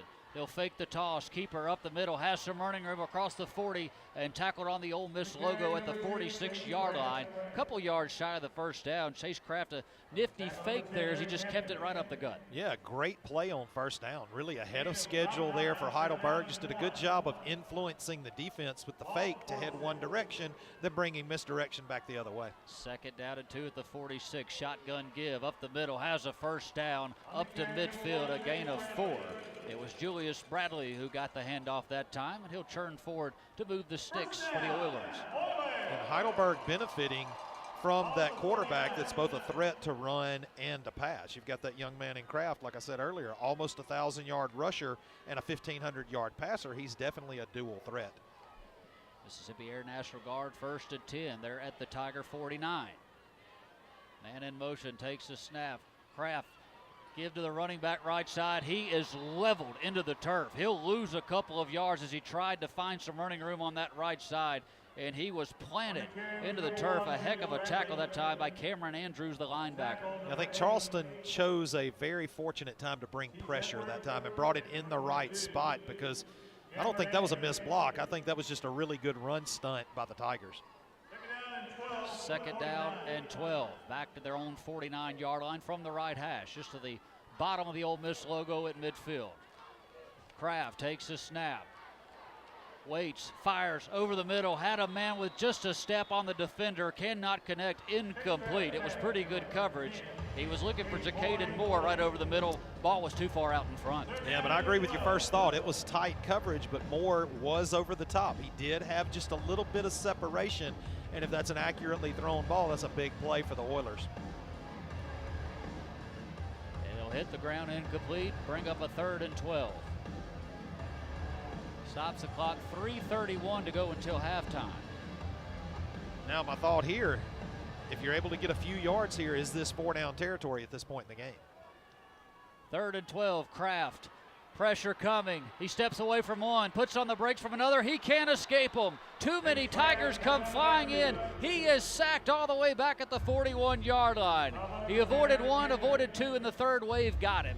Yeah, that kind of negated my question. No choice now. Now you've got to punt this thing away. You're back at your own 41-yard line. He's finally tripped up by T. Edwards of the Tigers. I think if you had gotten any positive yardage, 2 or 3 positive yards, I think Heidelberg probably leaves the offense on the field in that situation. But now you've got to get a good punt here and try to flip field position. Zamarian White stands back inside the 30 to boot it away for the Oilers. High snap. He's got to retreat and get the rainbow snap. He does. He gets off an ugly kick off the side of his foot. This one downright ugly. A helmet goes flying for a Tiger in the meantime. And we'll see where they mark this one. Probably a generous spot at the 49-yard line. I don't think it made it that far. Jared, have we mentioned tonight that special teams has been a struggle? I have not seen anything like it in a championship like this. Every snap, especially on the special team side, and every time they tee up the football, you just kind of sit on the edge of your seat. It's been an adventure without a doubt. They will mark it at the 49-yard line, so great field position for the Tigers as they trot out. They do have the lead 20-14, 2:39 to play till halftime. They do get the football to start the second half. Devin Olive is the quarterback. Marcus Flowers, the outstanding running back, to his right. 4 wideouts in the formation. Shotgun snap, give to Flowers, straight ahead, hammers off the defensive line. Short gain on the play. They'll knock him down after 3 to the 48. You know, and you just mentioned something that becomes huge for Heidelberg. Heidelberg is in a situation defensively where they must come away with a stop, because Charleston with that chance to double up now, receiving that second half kickoff. Tigers a 2nd and 7 at the 48 of Heidelberg. Claps the hands, high snap, brings it down, fakes it to the running back, flares it out right side to Riley. He makes the catch, and he'll go north for a first down as he spun off a tackler across the 40 inside of the 38. Just nifty little pass out there, and Riley does the rest. And for at the tempo that Charleston is showing in this first half of play, this 2 minutes is an eternity for these guys out here to left before halftime. Here's the 1st and 10 snap. Air National Guard 1st and 10. Handoff to Flowers. He's twisting and turning his way. He's close to 10 more inside the 30 to the 28. And Flowers just continues to really keep those legs moving and push that pile forward. He's done a great job. I'm really curious to see his rushing numbers for the first half when we get those stats. Another Mississippi Air National Guard 1st and 10. Approaching that Raising Cane's red zone.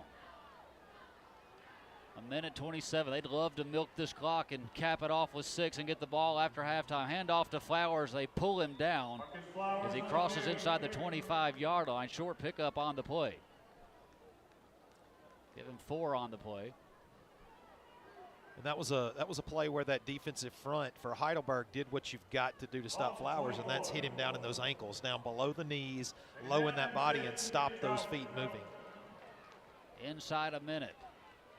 Charleston attacking right to left to the end zone that spells out Ole Miss in red lettering, white trim, and the blue background. Handoff, Flowers, big hole, left side. He's got a first down as they sling him forward. He fights his way down to the 15-yard line. Flowers just refuses to go down after first contact. I've not seen it tonight.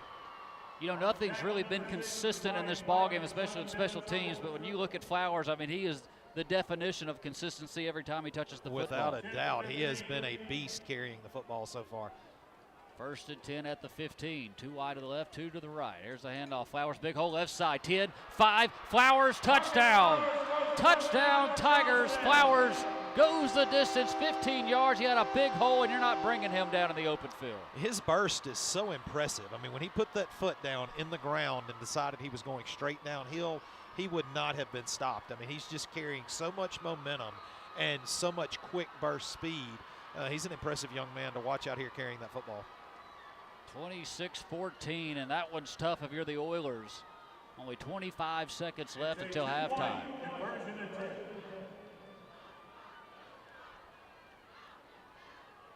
They'll try for the Dairy Alliance 2-point conversion. More info at the dairyalliance.com.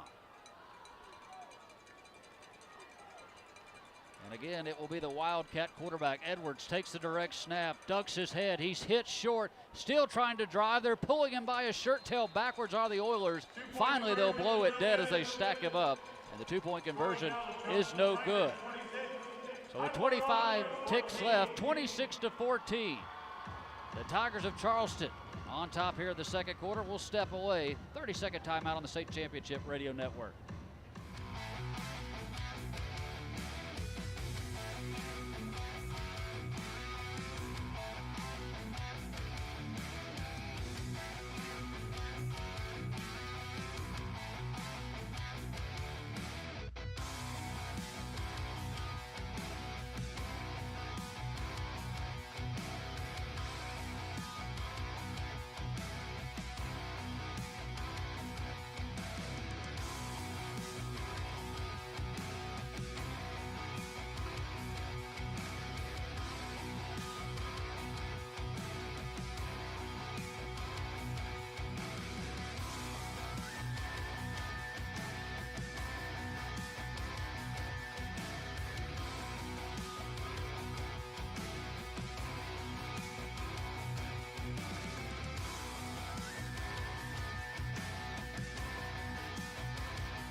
The Zone.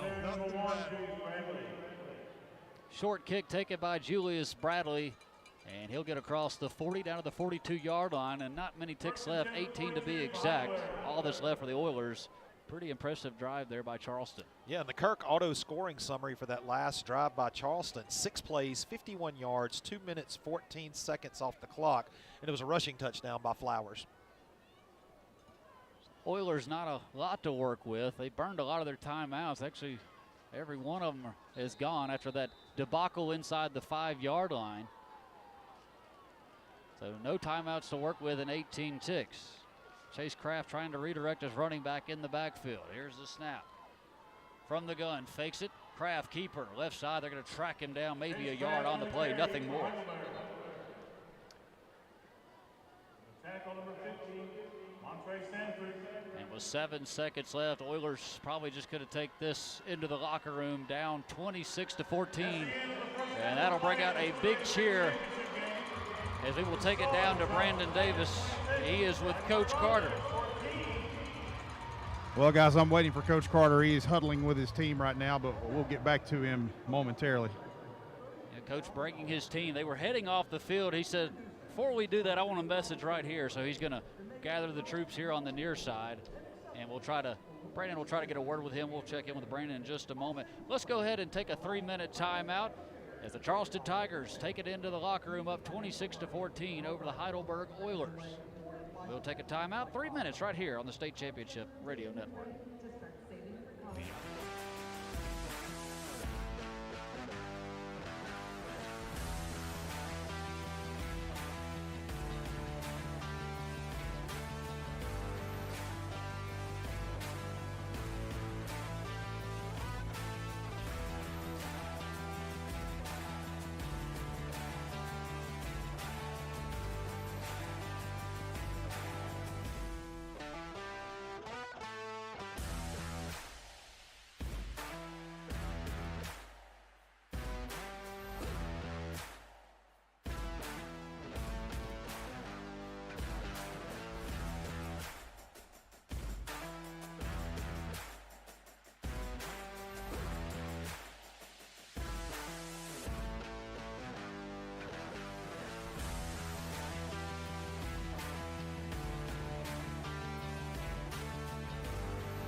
Here from the Farm Bureau broadcast booth in Vaughn Hemingway Stadium on the campus of Ole Miss at halftime. We got a good one in the 2A championship game. It is Charleston 26, Heidelberg 14. Before we start our halftime recap, I believe we have Brandon Davis on the sideline to talk to us a little bit about the coaches' comments. Brandon, did you get with the coaches before the end of the half? Well, I was able to get with Coach Carter, and, he wasn't very disappointed. He said that the one thing that he wished they would have done is that he wanted them to be consistent throughout the game. He didn't think they did that. They said he allowed their big-time players to get behind them on defense. But, he said his message to the team was just to keep going and lean forward and don't fall back, and he felt like they were going to be okay going into the second half. Thank you, Brett. All right, appreciate you, Brandon. We'll hear more from him in the second half, but we will take a look at how we arrived at our scores right here, giving you a look at the William Carey University stat tracker and also your drive summary that we will go ahead and look at. First up for the Charleston Tigers, they got on the board very quickly at 8:11 mark. They capped a 8-play, 71-yard drive. It took just 2 minutes and 54 seconds off the clock. The 2-point conversion was no good. And then After that, it was Charleston again. They took advantage of a muffed kickoff, and at the 5:35 mark, there was a 14-yard touchdown throw. That one went from Devon Olive to Dre Riley. That made it 12-0. And then the Heidelberg Oilers, they were able to get back into the ball game on a long 65-yard touchdown run from Chase Kraft, and it sounded like this on the call was Jared Schatz. After the quarterback waits patiently into the seam, 50, 40, 30. The chase is on. Chase Kraft will win it. 65 yards, and the Oiler fans are on their feet. Touchdown. After that, that was the start of, that was the end of the first quarter. As we ended it, 2-point conversion was no good. 12-6. A big fourth down stop by Charleston kept Heidelberg out of the end zone. And then when it looked like Charleston was just going to blow this thing wide open down inside the 5-yard line, looked like they were going to score. However, the Heidelberg Oilers had different plans, and it was Ulricus Graves who picked up a loose ball and scooted 99 yards. Second and goal from the 1. Edwards straight ahead. He'll dive, and it's taken away. The football came out. The Oilers are running with it. Midfield, 40, 30, 20, 10. What a change of events. Touchdown Oilers. All the way for 6 is Graves. 2-point conversion was good, and it looks like that Heidelberg had taken the lead 14-12. However, that lead wouldn't last very long, because at the 5:10 mark of the second quarter, it was Charleston finding a long 23-yard touchdown pass from Devon Olive to, this one was Omar Wilson, and just like that, the Tigers reclaimed the lead. Back to pass, Olive. The lefty looks left, now looks right, steps up, fires, man wide open at the 10-yard line. He'll split 2 defenders. Touchdown Tigers. 23 yards as he hooked up with his wide outstanding all alone and Omar Wilson. The Tigers would then take or extend their lead when they were able to find the end zone one last time right before the end of the half, as it was a touchdown run, a 15-yard touchdown run by Marcus Flowers, and that was the end of the first half. It sounded like this. Wide to the left, 2 to the right. Here's the handoff. Flowers, big hole left side. 10, 5. Flowers, touchdown. Touchdown, Tigers. Flowers goes the distance, 15 yards. He had a big hole, and you're not bringing him down in the open field. So that's where we are right now here at the half. It is 26-14 with Charleston leading Heidelberg here in the 2A state championship game. This is the Visit Corinth halftime show. I want to say thank you to Visit Corinth, one of our partners, deep history, local flavor of Mississippi Jewel, a few other partners for us making this broadcast possible. Malone Roofing, serving Mississippi and the Southeast region. Nucor Steel, making steel and steel products since 1905. Also got to say thank you to Energy Mississippi. They're striving to power every moment for today and future generations. The MHSAA officially become official. Pine Straw of Mississippi. They serve the whole state of Mississippi, specializing in wholesaling, retailing, delivery, and installation of longleaf pine straw. Of course, they are our sponsors for our tailgate show, which airs before, between, and after each one of these state championship games. So we'll step aside for a break. When we return, we will have a look at your stats. But here at the half, it is Charleston 26, Heidelberg 14. Back in 3 minutes. You're listening to the State Championships Radio Network. At Pine Pine Straw of Mississippi, we pride ourselves on bringing a fresh perspective to the pine straw industry. We specialize in wholesaling, retailing, and the delivery and installation of premium longleaf pine straw. Our products' quality and our services' reliability have consistently garnered positive feedback from our clients. Serving the entire state of Mississippi, Pine Straw of Mississippi. Check out our website at pinestrawms.com. We're always prepared with Kubota equipment that can help you no matter what the situation is. It's just as important for a family to have their yard mowed before a birthday party as it is for a farmer to get the hay out of his field before the rain comes. They're both equally important to us because your events are our events. Your milestones are our milestones. Your values are our values. Let Parrish support you with a Kubota. Let Parrish be your partner on and off the field. Parrish Tractor in Hattiesburg and Poplarville. Entergy has been a part of Mississippi for 100 years. From transistor radios to Technicolor, we've been here, powering homes and communities, fueling growth, business, arts, and innovation. 461,000 customers, 2,500 employees. Together, we've weathered storms, lifted each other up, and built a brighter future. Thank you for 100 years, Mississippi. We're ready for the next century. Together, we power life.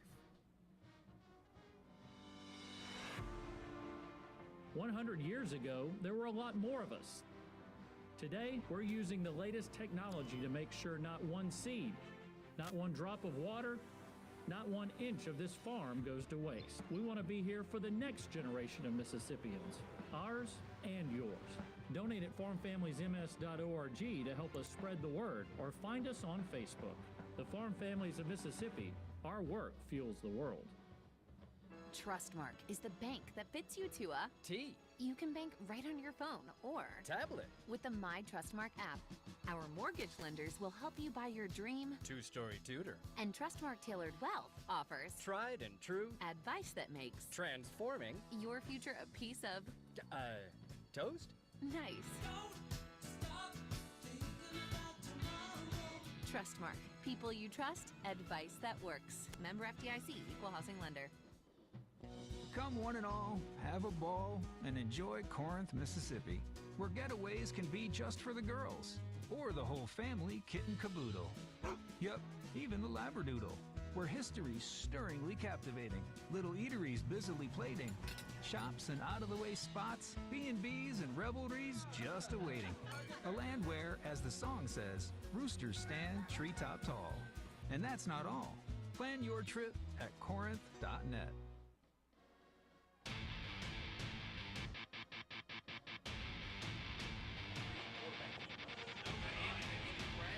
And welcome back into the Visit Corinth halftime show, halftime of the 2A state championship game.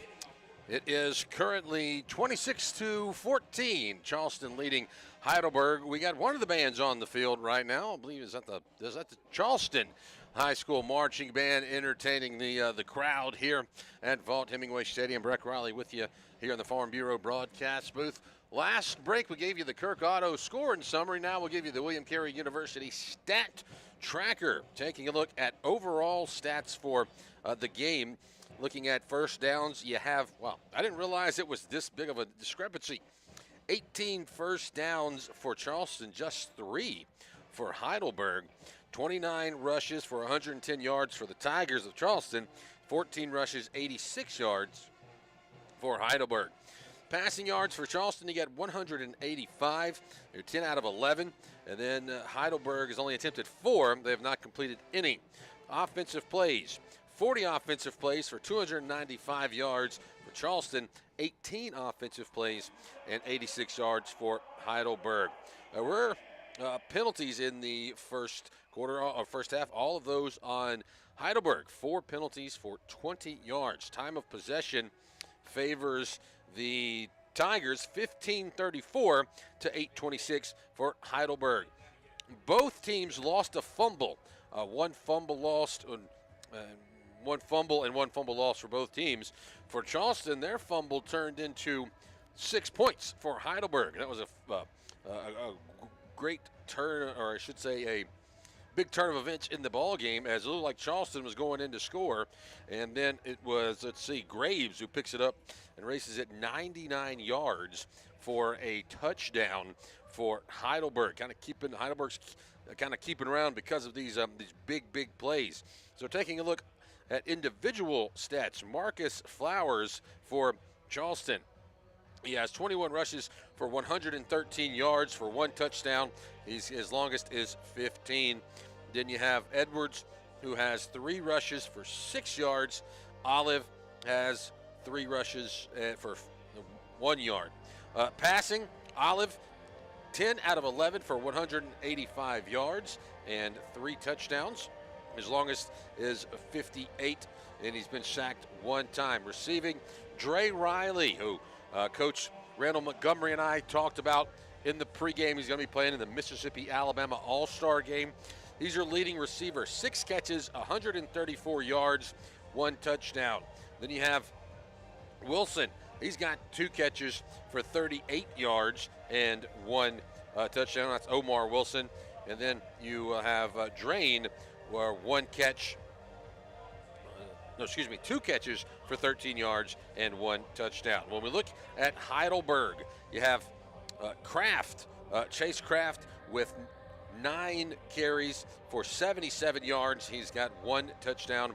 Then you have Bradley, 5 carries for 9 yards. We mentioned that there's no passing yards for the Oilers of Heidelberg. So that's 0 for 4. They have attempted 4, have not completed 1. Kraft has been sacked 1 time. Looking at the defensive statistics, total tackles, you have White for Heidelberg with 10 tackles, Dribble with 6, McCray with 5, Moore with 4. For Charleston, you have Sanford with 3 tackles, Andrews with 3 tackles, Hampton with 2 tackles, Edwards also with 2 tackles. 1 is a sack, and he also has an additional 1.5 for tackles for loss. So that is a look at your halftime stat tracker, brought to you by William Carey University. Once again, we want to mention a couple of our partners, like French Camp Academy. It's a safe place for young people to live and learn. French Camp Academy. More info at frenchcamp.org. Chick-fil-A Oxford. Special thanks to them for feeding the crew both nights. We had Chick-fil-A last night. I think we're going to have some a little bit later tonight. Buffalo Wild Wings here in Oxford has provided us with lunch for both days.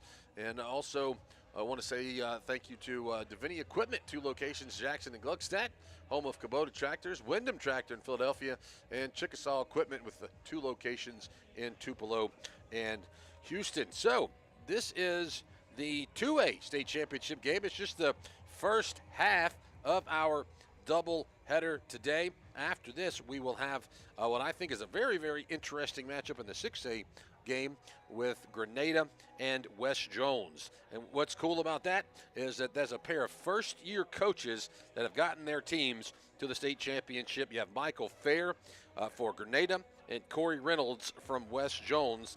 And it's the first meeting all time between the teams. And it's Grenada's first time ever playing for a state championship. West Jones has 1 state championship in its history. That was back in 2020. So that is what we have. Prior to that, we'll have our Pine Straw of Mississippi tailgate show, where we'll recap this 2A championship game. I think we got a guest lined up, one of our partners, guest lined up to come join us, and we might grab someone else off of the radio crew here and put the headset on them and make them talk to us here on the what would be the Pine Straw of Mississippi tailgate show.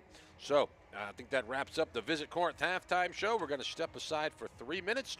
When we return, we'll hand it back over to Jared, Cliff, and Brandon. You're listening to the State Championships Radio Network.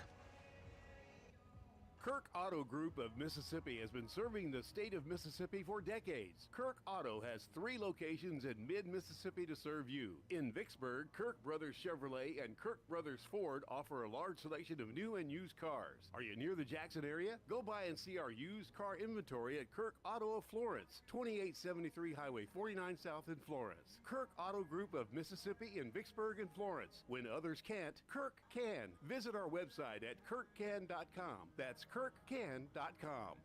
The Mississippi Air National Guard is always ready, always there, in defense of our nation and in support of our state. The 172nd Airlift Wing, the heavy lift component of the Mississippi Air National Guard, stands ready to fly, fight, and win, delivering air power anytime, anywhere. And with job opportunities for over 1,100 people, we're always looking to maximize the potential of our mission, our people, and our impact across the globe. The Mississippi Air National Guard, integrity first, service before self, excellence in all we do. For more info,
Just minutes away to start the second half between Heidelberg and the Charleston Tigers. 26-14, Charleston leads. Let's go down to Brandon Davis. Brandon, you caught up with both coaches. What did they have to say? Well, for Coach Taylor, I got caught up with him coming out of the tunnel at halftime, and he said, we talked about this, the not having turnovers, and he was very disappointed about that turnover at the goal line that resulted in the touchdown. And obviously he said that it was the big play that got Heidelberg back into this game, but he was pleased where he was at. But the one thing he said, this game is not over. We won the first half. We've got to win this second half. And he was very, very animated to me and adamant that they're going to run the football in the second half and try to close this one out. For Coach Carter with Heidelberg, he said the same thing. He said, we're going to lean forward. We're not going to fall back. He was very excited where they were at. So they were down by, 13 or 14 or 12, excuse me. But he said he felt good where they were at and that they were going to continue doing what they were doing. So both coaches have a little bit of optimism, but talking with Coach Taylor from Charleston, he says expect to see them run the ball a lot in the second half. I think that's a pretty good plan. When you look at Flowers get the handoff, he's been awfully tough to bring to the ground, and that's one. It's at least 5 or 6 a pop when he's got clear daylight, sometimes 8 or 9 when Flowers touches the football, Cliff. Oh, and it's easy when you look at this stat sheet to think this is a game that should be really out of hand, but that one big scoop and score changed this ball game, and now Heidelberg's still definitely within reach heading into the second half of play. But the stat that jumps out to me the biggest when I look down at the stat sheet of the first half is Heidelberg only 86 total yards of offense, all 86 yards through the run game. 65 yards came on one play. That means outside of that one play, Heidelberg's only averaging 1 yard a play offensively in the first half of play. So if you're Heidelberg and you want to get back in this game, the key to the game in this second half is get the offense going. You've got to find a way to sustain some drives and move the ball down the field if you're Heidelberg. Really, and if you're Charleston, those 2 plays just make you sick. This game could be a blowout. You take 2 plays away from Heidelberg, and might have blanked them there in the first half. Yeah, and I mean, that's what it looked like was going to happen. And then you have the big scoop and score, and before that, you had the big 1-yard touchdown, 1-play touchdown drive. Jamarian White kicks it off, received at the 25-yard line on the right side of the field, and it's Flowers, the running back. He'll bring it to the near side across the 30, across the 35, and down to the 40-yard line. A good field position to start the second half for Charleston. So Heidelberg now got to find a way to get off the field defensively. Doesn't necessarily have to be a 3-and-out in this point at the ball game, but Heidelberg has got to find a way to get a stop and put the ball back in the hands of their offense, still in a 2-score game. And Flowers in that first half averaging 5.4 a carry. He touched it 21 times for 113 yards, and you heard Brandon, they're going to give him a heavy dose here in the second half. Hard count and gold jerseys flying into the neutral zone. Yeah, at times today. 1st and 5. Heidelberg's been their own worst enemy at times today, offensively and defensively, through penalties. So give him 5 yards up to the 45-yard line. Devin Olive and crew from the left hash. Shotgun, give to Flowers. He runs into his own man who was stuck into the backfield by the defensive lineman in Bramlett and forced him to go down. Heavy contact, maybe back to the line of scrimmage, and that is all. Flowers with a very low center of gravity. I noticed that as he goes along, and I think that's one of the reasons he's so effective. He's able to cut because of that low center of gravity. Nothing doing there, though. No, Bramlett just took the offensive tackle, shoved him backwards. There's the give to Flowers once more. He'll drive the feet, and he'll have a first down. A late flag comes flying in from the side judge. It would have been a pickup of 6 yards. We'll see if it stands.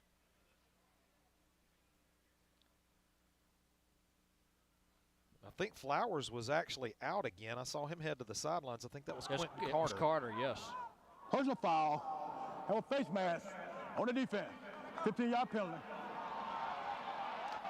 That's a tough one for Heidelberg. So the Oilers will back up even more.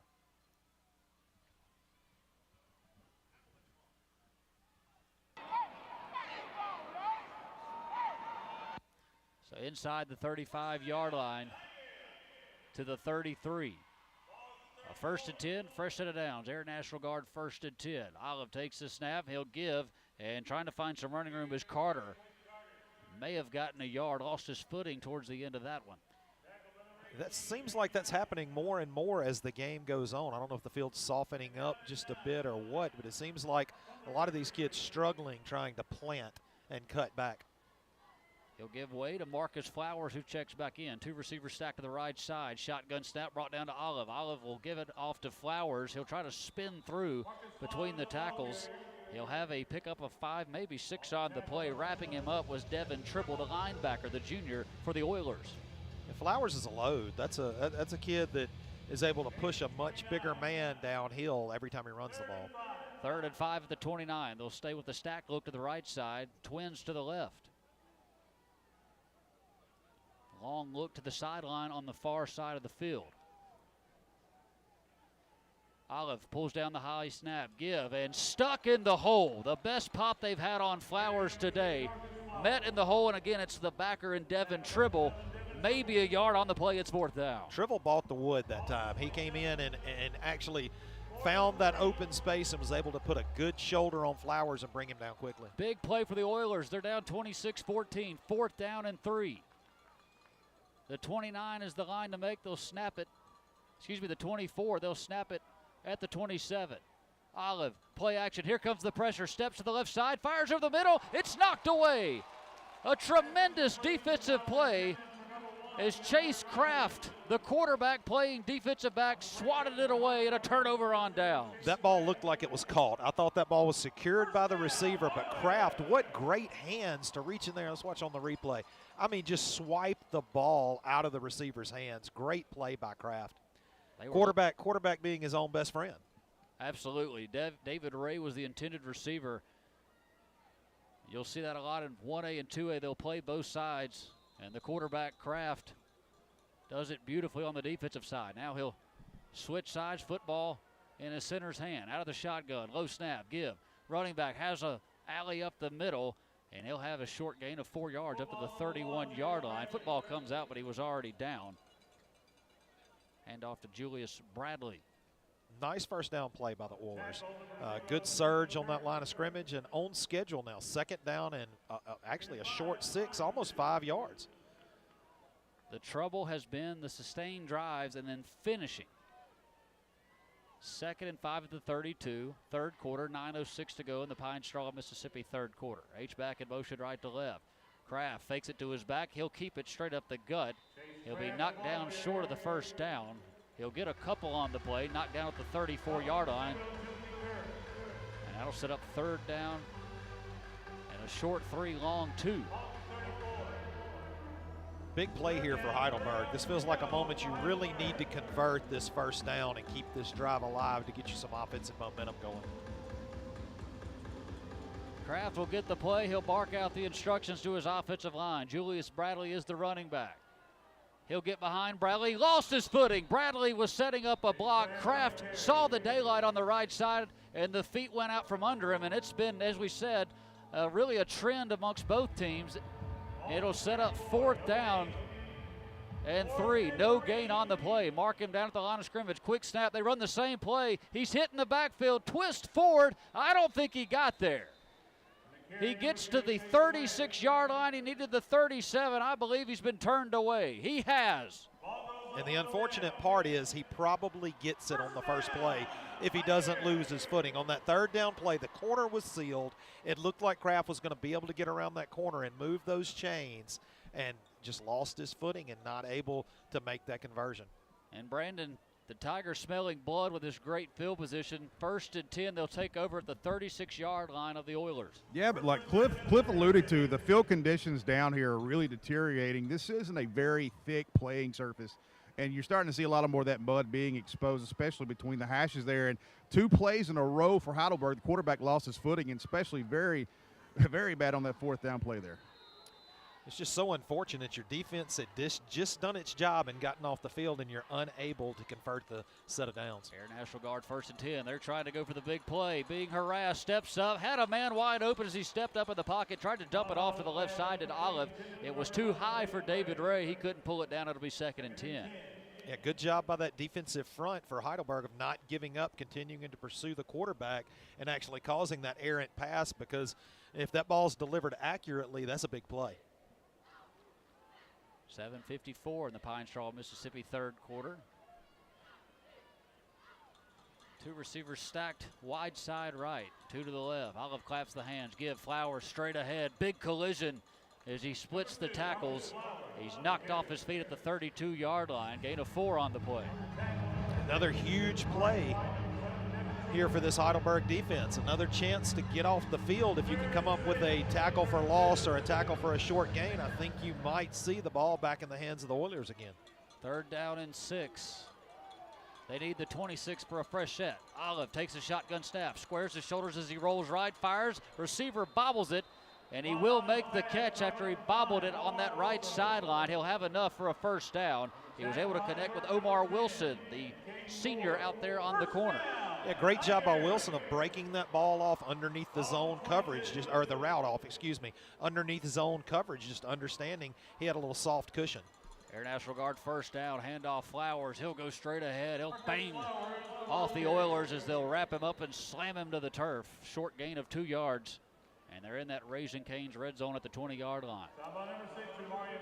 The Oilers have decided they're going to commit that defense to stopping the run. The yards getting a whole lot harder to come by for Flowers at this point in the game. So I think what we're going to see is Charleston able to utilize just enough of the passing game to keep the ground game working. 12-point lead, 2nd down and 8 at the 20.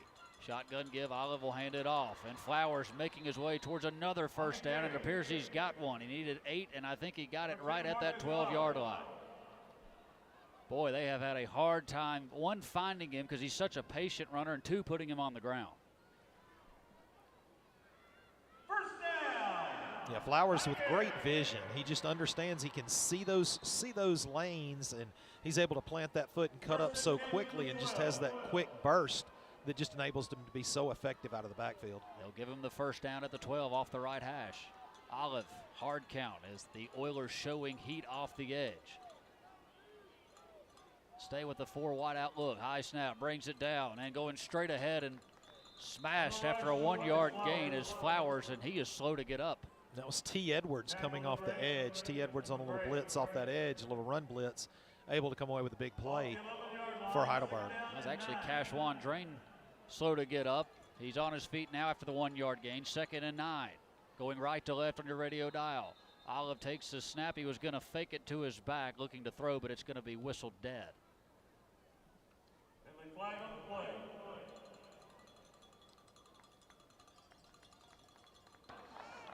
Prior to the snap, false start on the offense. Replay 2nd down after 5-yard penalty. Boy, those red zone woes. You know, it's gone both ways. We've seen that repeatedly for both teams. It seems like you get in that promised land where you're close to the end zone and all of a sudden you start backing up. How do the mistakes become easier in the red zone? 2nd down and 14, 5-14, 3rd quarter. Man in motion. They'll give it to him on the jet sweep toss. He'll cut it up left side, 10, 5. He is going to score. A flag comes down. It was the pitch in front to DeAndre Riley. And he would have scored from 16 out, but it looks like a hold is going to bring it back. A big break there for Heidelberg because that was a great run by Charleston. During the run, they were holding on the offense. Be a 10-yard penalty from the spot of the foul. Well, we saw it happen on penalties earlier to Heidelberg. Holding on the run, 10 yards from the spot of foul. Replay 2nd down. They threw it right as he turned the corner. So a 2nd down and 17 at the 19-yard line. Still in that Raising Cane's red zone. Devin Olive, handoff, Flowers. Tries to cut inside the tackle on the right side. They'll bottle him up and put him on the ground at the 16-yard line. Very short gain on the play, 2, maybe 3.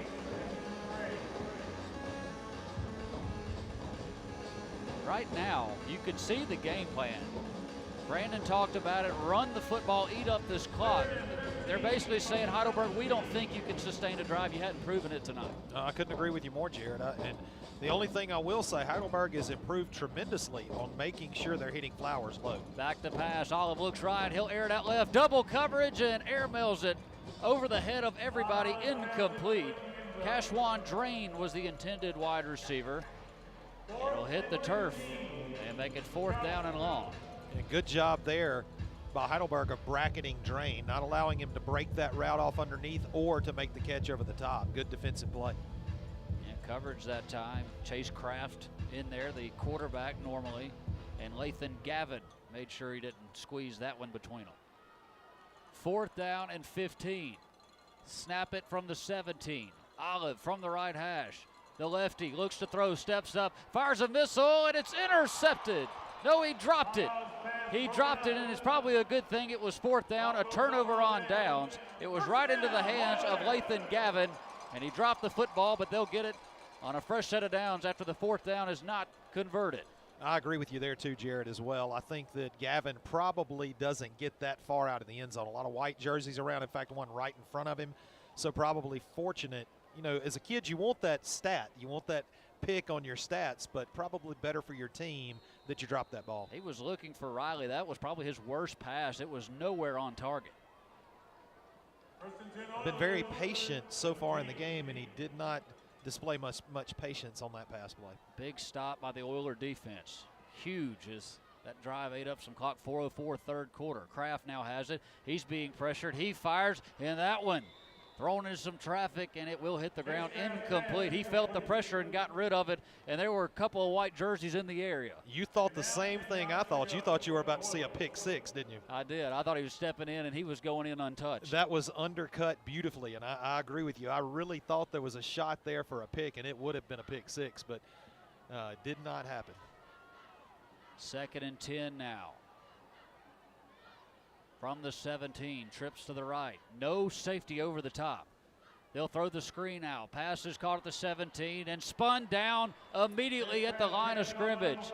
DeAndre Riley came up and made the tackle on the wide receiver. He goes nowhere. It was Javian Trotter who they threw it out to, and he could not get up the field. And that was a missed block away from being a huge play. The defender that made the tackle, Trotter, he was missed by a wide receiver. If he's blocked there, there's a lot of green for Heidelberg to take advantage of. 4th down and 7. The offense is on the field.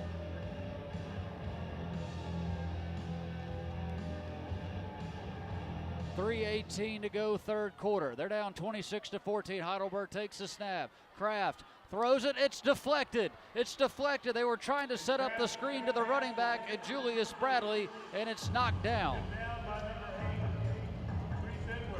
Feels like the whole second half of football has been played right around the 25-yard line on this end of the field. Yeah, they had it it was saying 4th down. That was, it was actually third. Yes, yeah. That was third. So they will bring on the punting unit. It's like, boy, they are going for the gamble early. Only down 12. So it will be 4th down after they bat down the screen pass. Jamarian White on to boot it again. He's at his 8-yard line. Back deep is DeAndre Riley. He stands at his own 49-yard line. Good snap this time.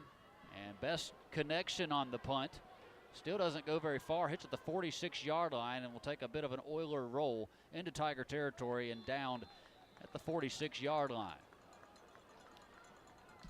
The way things have gone today, Jared, that's an exceptional special teams play. That's been that no doubt has been one of the best ones.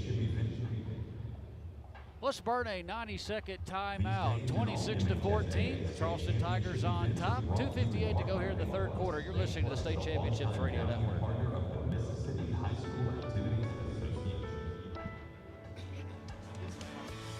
When it comes to roofing, There's an actual fog starting to form on the field. It's kind of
.258 to go in the third quarter, the 2A state championship. Charleston Tigers lead by 12, 26-14.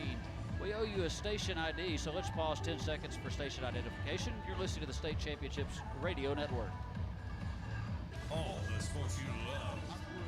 To WRKS, Pickens, Jackson, Mississippi's #1 sports station. Worldwide, online at thezone1059.com and on your radio at ESPN 105.9. The Zone. Nothing better. Well, Cliff, we were talking during the break, and the good news if you're Heidelberg, you're down 12. That's not the good news, but the good news is your defense came out, got a couple of stops. Bad news is your offense can't do anything. That's right. You've actually stopped Flowers. You've slowed down that rushing game. You've done what you needed to do defensively, but there's been no answer from the offense to this point in the second half. So, can you do it 3 times in a row? Right. Heidelberg beat Pelahatchie, Bay Springs, Collins, and Raleigh. A lot of people thought that was the gauntlet of 2A. Charleston beat Walnut, Philadelphia, Hamilton, and Union. A lot of people said that was their toughest ball game in a month or so. First and 10, everybody in tight. Handoff to Flowers, trying to get behind his offensive lineman on that right side down the field. He'll have 8 yards on first down into Oiler territory to the 46-yard line. That was a heavy package from Charleston. A couple of big lead blockers in the backfield and, almost set up like a Wildcat formation for the Tigers. Well, they sent a message with that drive they had. They did not score as they weren't able to convert the fourth down. Brandon heard it from Coach. He said, Coach Taylor said, we're going to run the football. Let's see if they leave that big package out there. It worked that first play. It did. 2nd and 2. They'll stay with the big package. Couple of H-backs on the left side. Everybody in tight. No wide receiver. Flowers gets the handoff. He stumbles as he gets it, but he'll stumble forward for a first down up to the 42-yard line. And one thing Charleston's doing is so often you see a team get into that heavy package like that and they just follow the lead blockers to the play side. They have a willingness in Charleston to be able to bring the lead blockers across the ball to the backside. There is a Oiler. A lot of pain. He's on his back. Now he's flipped over to the front side. He is face down in the carpet of the turf here in Vaught-Hemingway. We'll take a 30-second timeout while they look at the injured Oiler. 26-14. Charleston Tigers on top of the Heidelberg Oilers right here in the 2A State Championship. This is the State Championship Radio Network.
First and 10 for the Tigers at the 42-yard line of the Oilers.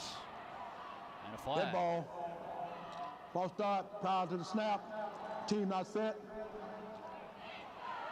Wow. You're Coach Taylor for Charleston. You're like, guys, we are controlling the line of scrimmage. We've gotten down there several times. We had the 100-yard takeaway after the pop at the goal line. And they returned it 100 yards for a touchdown. They couldn't convert deep in their territory last week. We just need one score. I'm thinking at least one score to really pop this thing open. Big set. Here's the give. And hit in the backfield. They'll hold him up, and here comes the help. And finally falling down maybe a yard on the play was Quentin Carter. On the 1st and 15 run, he got back to the line of scrimmage, and that is all. Got a very unhappy Coach Taylor on the far sidelines. He didn't like that whistle being blown when it was blown. I think he thought that Carter still had a little forward momentum moving for him. Well, the big set stays out there. They will bring Riley, the wide receiver, onto the field, but he'll line up in more of a tight end position on the left. Shotgun, give. Big hole to the left side, closes quickly, and then driven into the turf as he got back to the original line of scrimmage. A gain of 5 to Quentin Carter.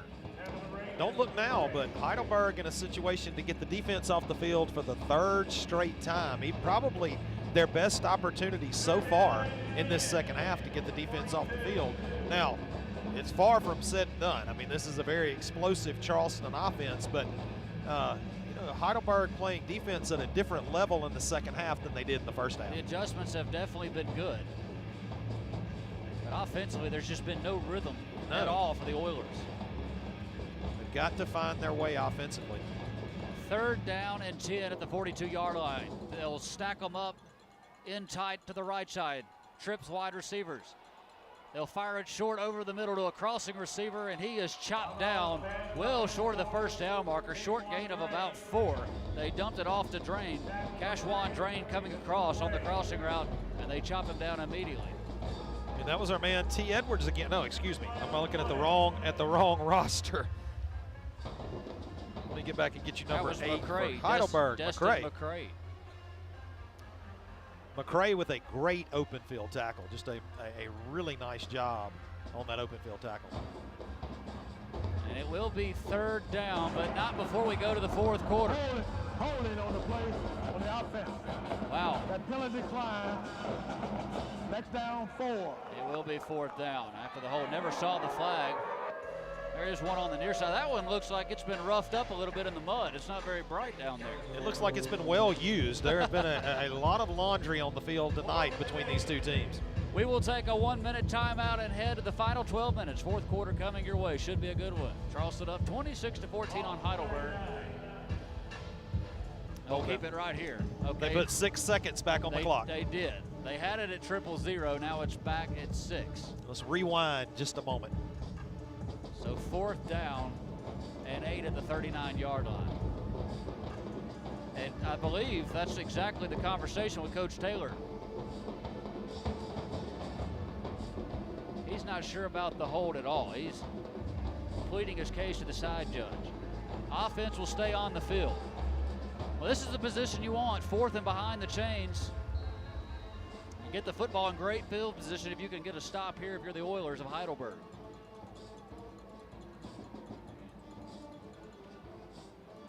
Still a discussion going on. They may burn a timeout. And that's going to do it. Now they wind the clock. Now we'll head to the 4th quarter. It's been a fun one, 26-14. We'll head to the 4th quarter. Charleston on top of Heidelberg. We'll take a 1-minute timeout right here on the State Championships Radio Network.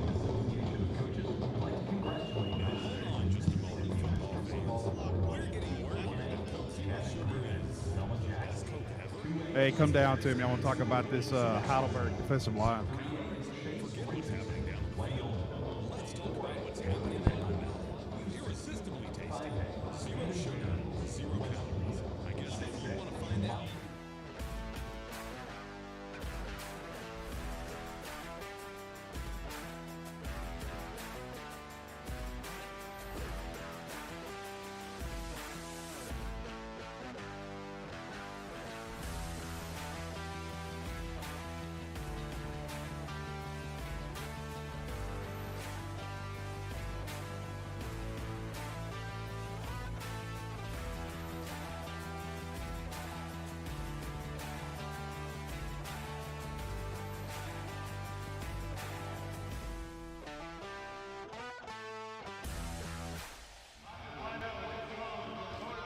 We've reached the 4th quarter. The Buffalo Wild Wings 4th quarter. Throw down to Brandon, and Brandon, this is a big play. You can somehow get a stop defensively, get the offense going. It looks like they are going to bring the punting unit on. We'll get back to Brandon in just a moment. So they will. They're not going to gamble here on 4th down and long. They're going to play the field position game.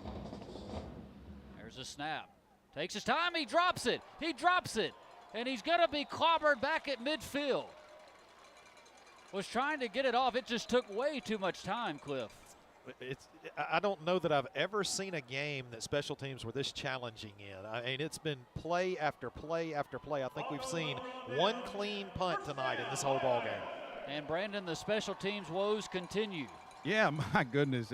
I don't know what else to say about this, but I will say I think the reason that Coach Taylor decided he wanted to punt was because of the play and the adjustments been made by this defensive line from Heidelberg. They are gravely undersized, but they've done a great job of getting hand placement and leverage against that Charleston offensive line.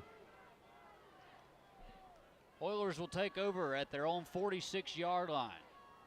Shotgun for Kraft. Has time. He stands there. He loads. He's got a man behind the defense, and it's almost intercepted. Underthrown, and it was undercut by the defensive back. Stepping in front of it was Williams to knock it away.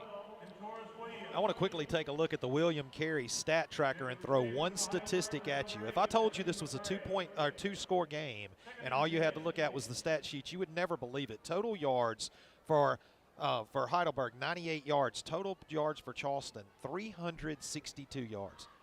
Score should be a lot worse than what it is. And the man that knows that more than anybody is Coach Taylor on that far sideline for the Tigers. 2nd down and 10. Kraft takes the snap. Here's the handoff, big hole into the secondary across the 40. He's making guys miss at the 30. Still on his feet and tripped up inside the 30 to the 27-yard line. A massive hole for Julius Bradley.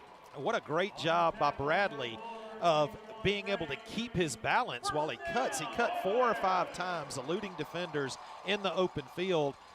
Just a great job by that young man. An Air National Guard 1st and 10 at the 26. Kraft wants to throw again. He stands there, pressure coming, rolling left. He's going to be sacked. Way too much time. He kept looking left and right in white jerseys everywhere, and he'll eat it at the 35-yard line. A big loss on the play of 9 yards. And that's been the story of the night offensively for Heidelberg. Big plays followed by big mistakes. That's a situation you cannot take a loss like that. You were right on the edge of the red zone, and now you're back outside almost to the 35-yard line. Inside 11 minutes to play. 2nd down and 20, and a long way to go. Back to pass Kraft. Here comes the pressure. He'll fire over the middle. Over the top of the defense. Pass is caught. Breaks the tackle. 15. 10. Flag is down. He will score. Touchdown for the moment. Julius Bradley from 35 out, but hold everything. What a beautiful pass. It was a nice touch on the ball. A great job by Kraft. Just dropped it in the bucket. Looks like from the reaction of the Heidelberg offense, it appears that it will be a defensive penalty. Coach Carter has his hands in the air. Here's the explanation. We have a personal foul, spearing on the defense. And we're going to play for touchdown. A 35-yard strike, and that was the best pass they have had by far today. And I'm talking about he took a smash to Julius Bradley when he caught that football. He just popped right off of it. He did, and was that where the flag was dropped? Was it called on the hit on the receiver after the catch? I'm not sure. It was. I don't really like the call, Cliff. Looked like he was trying to go in with his shoulder. His head did go down, but I didn't really like that call. Yeah, I agree with you, Brandon. I thought that was a good hit. I thought it was a nice, clean play. And they will assess that on the kickoff. Boy, we got a new ball game. They'll go for 2. Chase Kraft. An empty set. H-back on the left of the formation. 1 wide out left and 2 to the right. Trying to cut this lead to 4. And now the officials are over on the far sideline talking to Coach Taylor. Coach Taylor does not appear to be a happy man at this point in the ball game. It's definitely shifted. The near side was not happy, saw some headsets flying in the first half, and now the frustration. Well, you looked at the total yardage a moment ago. Charleston thinks they should be winning this ball game massively. And by looking at the stats, what you're seeing on the sheet in front of you, they should be. Now, you've got to consider you had the 100-yard scoop and score for a touchdown, so that changes everything. But, I mean, you're looking at an opportunity to put this thing to a 4-score game with that disparity on the stat sheet. Chase Kraft, snap, straight ahead. He'll go into the end zone for the 2-point conversion. I think I said 4-score. I intended to say 4 points. Whatever it is, the Oilers will take it. They're back in this ball game. We've got a ball game here late in the fourth quarter, or midway through the fourth quarter. 26-22, 10-28 to play here at the Buffalo Wild Wings fourth quarter. We'll step away for 30 seconds. Make it a 90-second timeout. This is the State Championship Radio Network.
fourth quarter.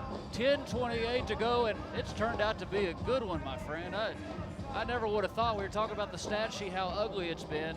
Charleston feels like they should be up in this ball game at least 3 or 4 scores.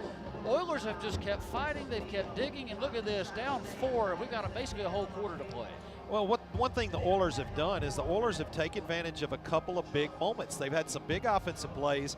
They were heads up with the huge scoop and score. That's the difference in the game right now, in my opinion, is that if you don't have that scoop and score with basically that free touchdown, this could be a blowout already.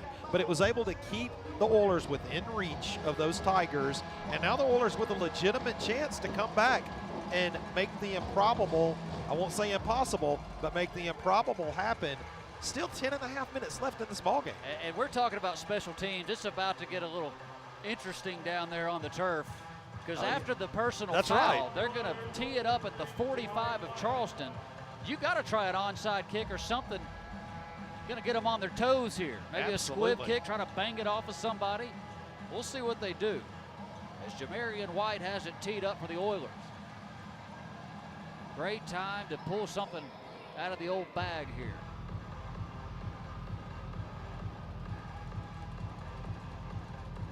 He checks with the right side, checks with the left, hands goes down from the 45. He will kick it deep, and it will be returned by Riley. And he is going to cross the 10, cross the 15, and knock down very close to the 20-yard line. So here we go. 10:21 to play, and if you're Charleston, finishing is the key word. They just have not done it here in the second half. You know, I used the term in the first half. So many times you talk about ebbs and flows in a ball game, and I think I said tidal waves. That's what it's felt like. It's been huge plays one side or another. It's not been little things.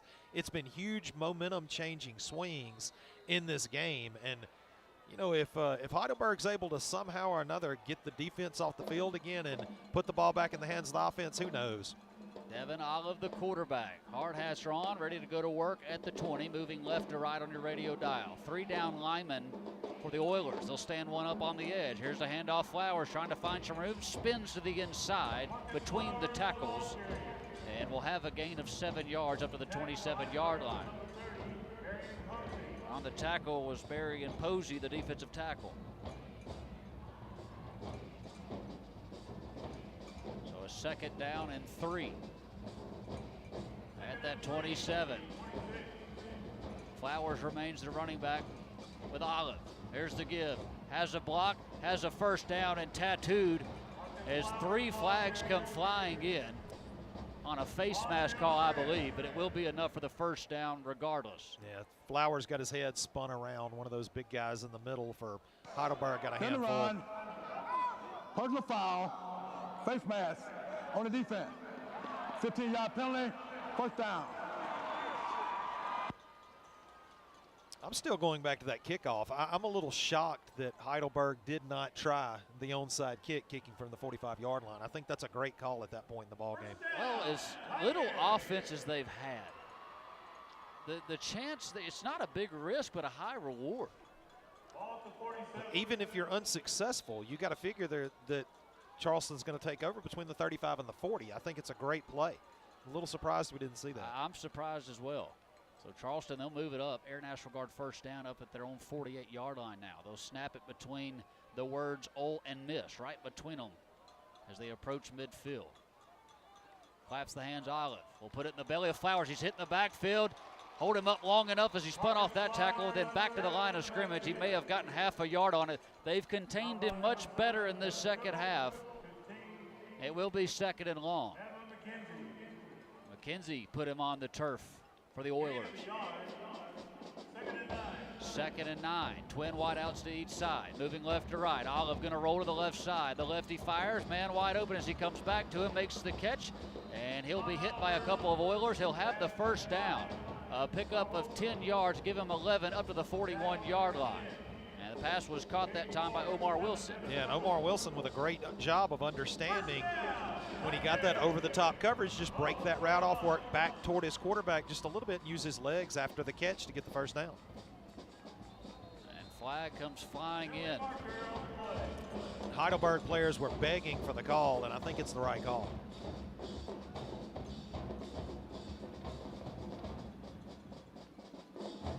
ref forgot his mic that time, but it was an illegal procedure call. We're talking about how unorthodox the Oilers are this year. And one of the stats that really got our attention was the 14 turnovers in the first 2 games. That's wild. And we think they won one of those games. Yes. They fake it to the running back. Flare it out left side. Pass is caught by the wide receiver, and DeAndre Riley, and he'll surge ahead. He'll get the penalty yards back, and then a gain of 6 up to the 40-yard line. Clock is moving inside, 8:15 to play here in the Buffalo Wild Wings fourth quarter. A tight one, 26-22. Give Flowers right up the gut, and he is met after a short gain on the play. He'll get 2 inside to the 38-yard line.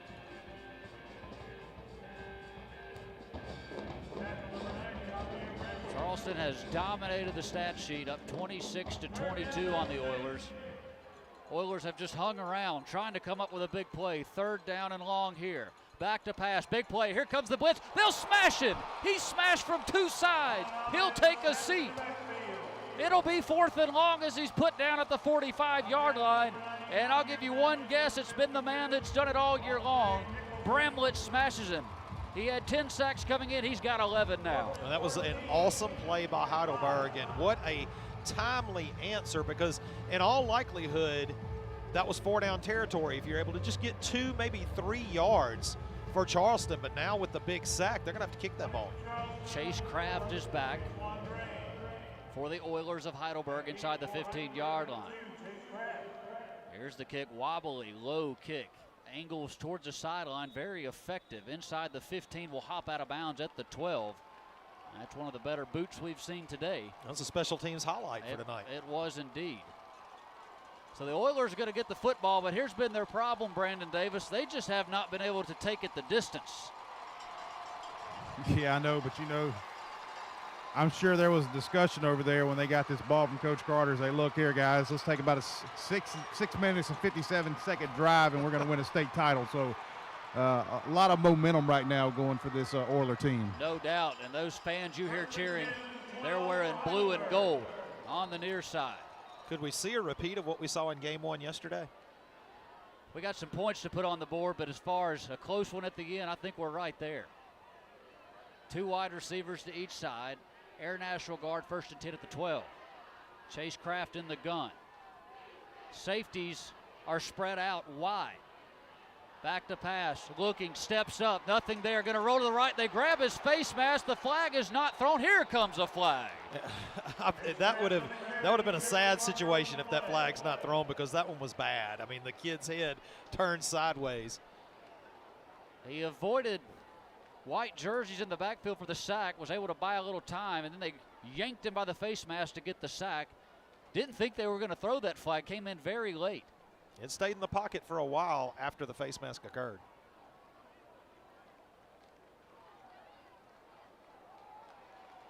I guess the head officials just decided he's just going to give us a signal from here on out. Yeah, he is done with the mic.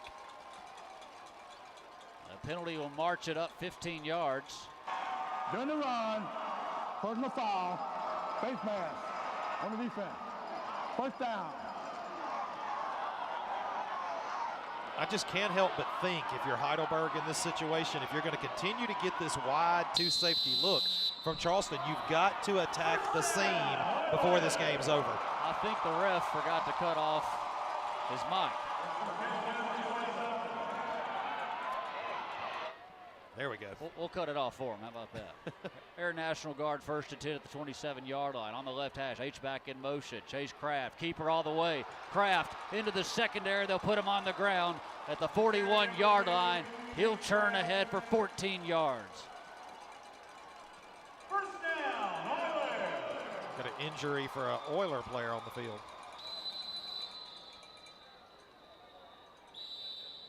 Oiler in some pain on the ground. Yeah, injury timeout. Offense. That's Michael Martin, wide receiver for Heidelberg. They'll tend to him. We'll take a 30-second timeout. This one getting good. 6:17 to go in the fourth quarter. Charleston 26, Heidelberg 22. Be back with you in 30 seconds. This is the State Championship Radio Network.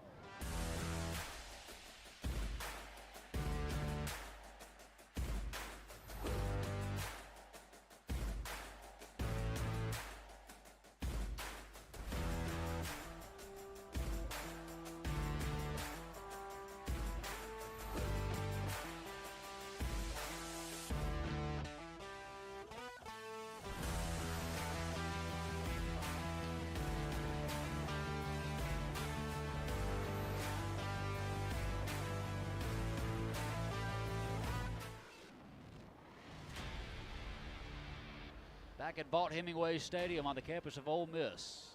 2A state championship. Still got an injured Oiler on the field. And they're still tending to that young man, and Michael Martin, the wide receiver. Jared, looks like a lower leg injury. They're working him right now. Could be a knee, but they are working lower part of his body. They will bring him to his feet, and he can't put much pressure on that right foot at all. So he'll get a... He's picking it up as he heads to the sidelines. Got his hand on trainer as he walks to the... One of the coaches, actually, as he walks to the sideline. Well, you just have that feeling something big's about to happen one way or the other in this ball game. The Oilers have really struggled offensively to sustain drives, but the lack of the big play, that's not a problem. No. That's what's kept them in this thing. And here they've got a fresh set of downs at the 41-yard line. Air National Guard first down. Slot man in motion. Fakes it to the running back. Keeper for Chase Craft, finding some running room in the middle.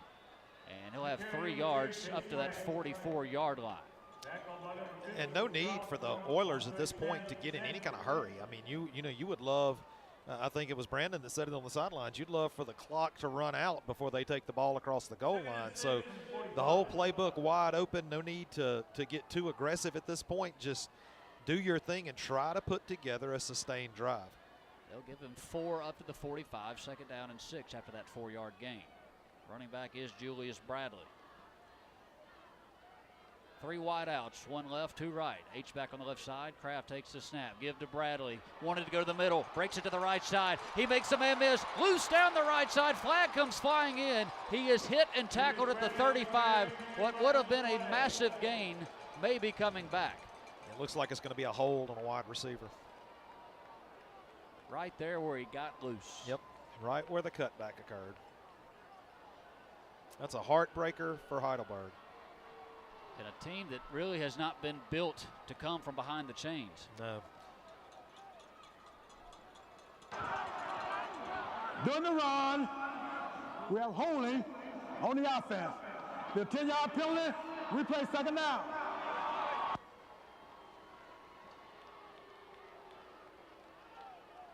So a first down that would have gone all the way near the 35-yard line of the Tigers. Going to be a second down and extremely long. A full 16 yards, it looks like. Thought they were going to go back even further. Now it's Still 15. manageable. I thought 15 is what it should have. Wait, now this is. Now they keep moving it up. There's some confusion down there.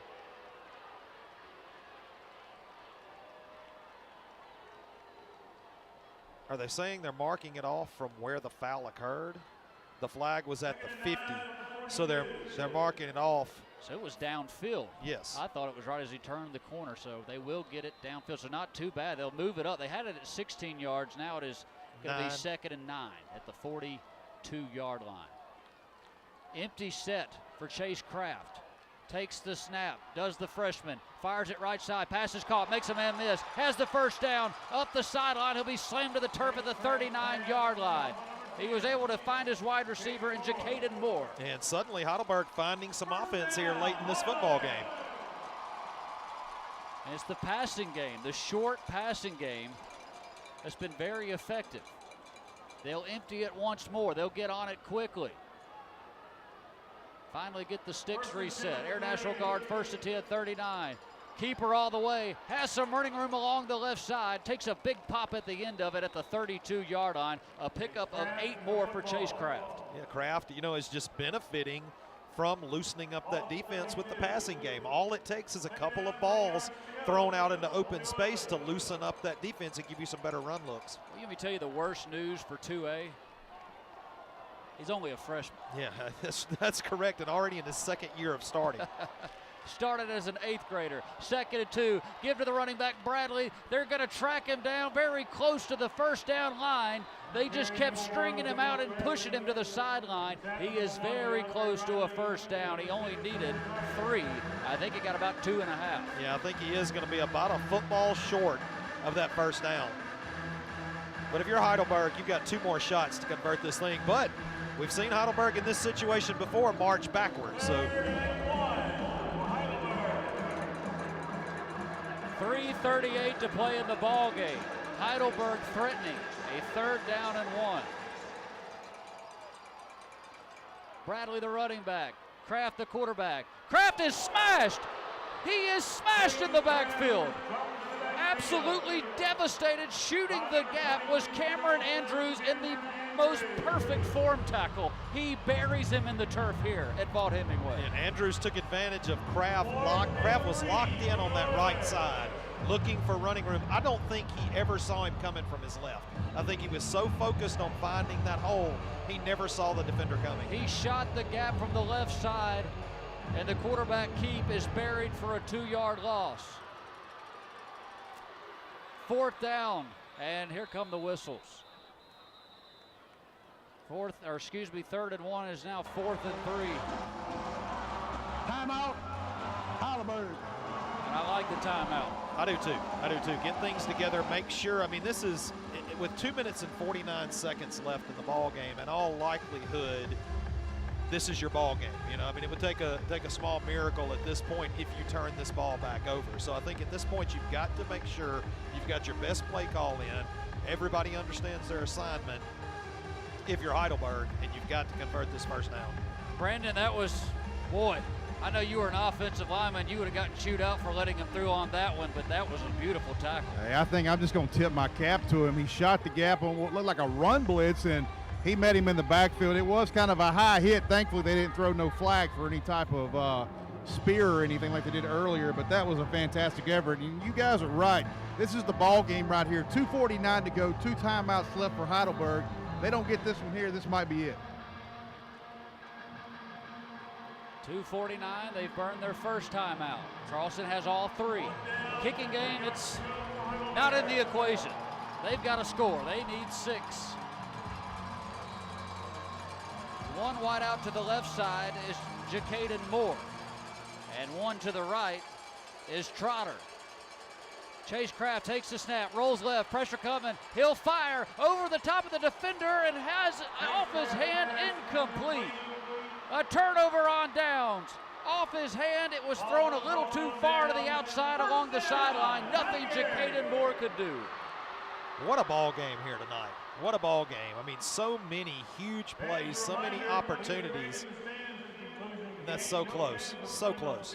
Just off target. Moore did everything he could to bring that one and keep it in bounds. Williams with airtight coverage over there for the Tigers. Oh, without a doubt. And I don't know that the ball is catchable. I think possibly just outside the field of play, but man, what a game we've seen here this evening. Yeah, and you're right, Cliff. That was tough. He was rolling to his left, and he had to throw and turn his shoulders. That was a tough play for that kid.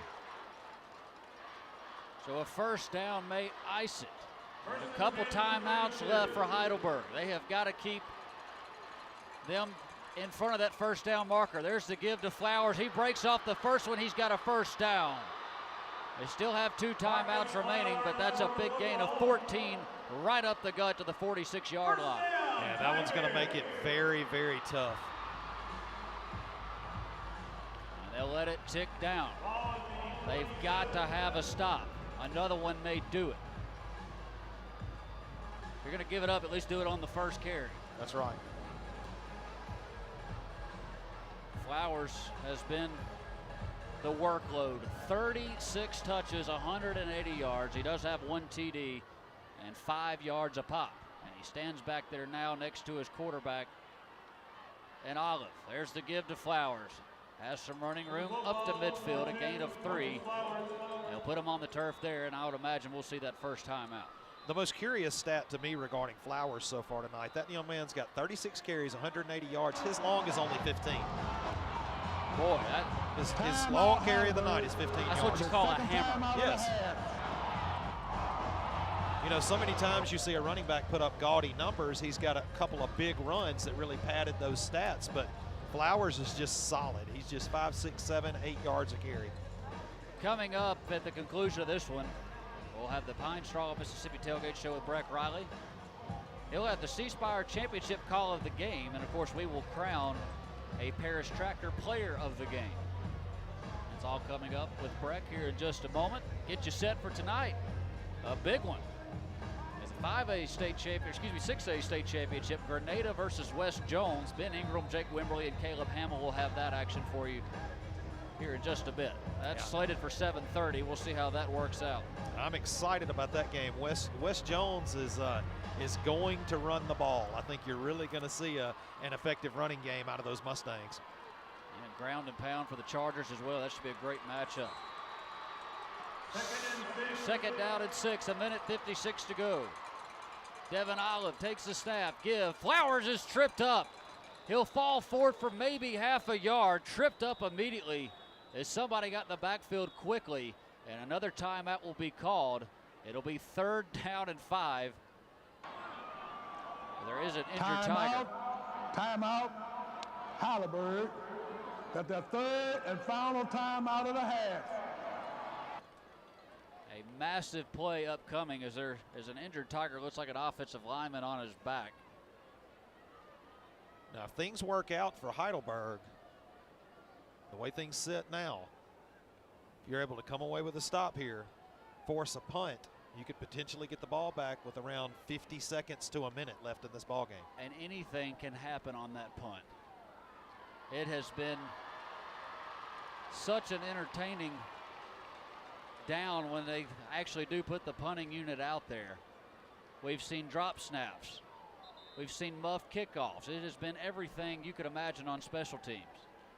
And we'll see if they bring the house, if they can stop it. Hey, guys, that was Calvin Westbrook, 51, that was down for Charleston. It looked like they were working on his knee. He's up, moving around. So here we go. 3rd and 5 at the 48-yard line. Moving left to right. Charleston's up 26-22 in this ball game. They surrendered the lead one time. Olive has wideout spread extremely wide to the right side, almost to the numbers as they'll snap it off the left hash. There's a shotgun snap. Flowers gets the handoff. He avoids a couple of Oilers in the backfield and somehow, some way kept fighting and got 2 yards. He will not get the first down. It will be 4th and 3. His leg drive is impressive. I mean, that kid just continues to move, and that time, you know, normally he's been going downhill most of the game. That time he's bouncing laterally and still just keeps those feet moving. Yeah, his balance is something else. He's got guys teeing off on him and somehow just keeps his footing. A minute 24, clock still rolling. That's one of those advantages of being, you know, I guess I'll use the term compact. The young man is compact. He's got that low center of gravity, and he just does a great job of keeping his balance. And it looks like Coach Taylor standing next to the ref. Side judge is going to say timeout with 1 second on the play clock, and that's what he'll do. Do you dare go for it here? How big of a riverboat gambler are you? First timeout of the half. I don't know. The issue is this. Where are your odds better? You've had so much trouble in the kicking game. Do you drop the punter back there and risk a bad snap, risk a punt off the side of his foot, risk some kind of error in the kicking game? When you've proven tonight, you're averaging well over, what is that, a long 2-3 yards? Your yard per carry average is much better than that. Let me look at the analytics. It says we don't have a clue based on what we've seen on special teams. I would have a hard time, I'll just say this at this point in the game, I would have a hard time not going for this and go ahead and put this game away. Well, Flowers, you know, right at 5 yards a carry. You know, as we said, he's been the hammer. My goodness, that kid needs an ice bath tonight. 39 runs. But the other side of that is you've got to believe Heidelberg is fully expecting the run here. So they're going to sell out to stop the run.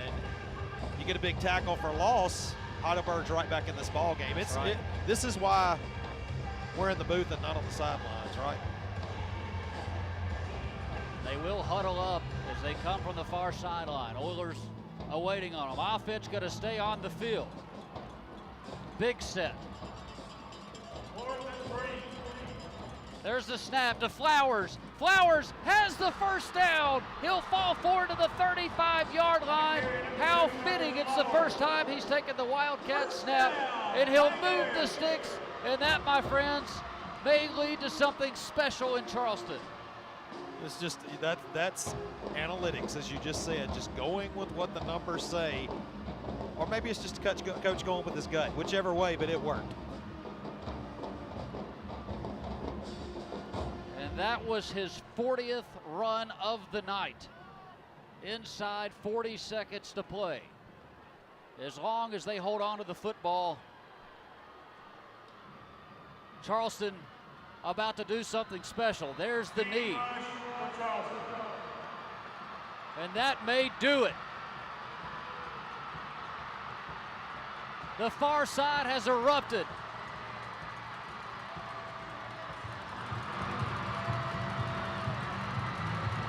Inside 10 seconds, this clock will count down.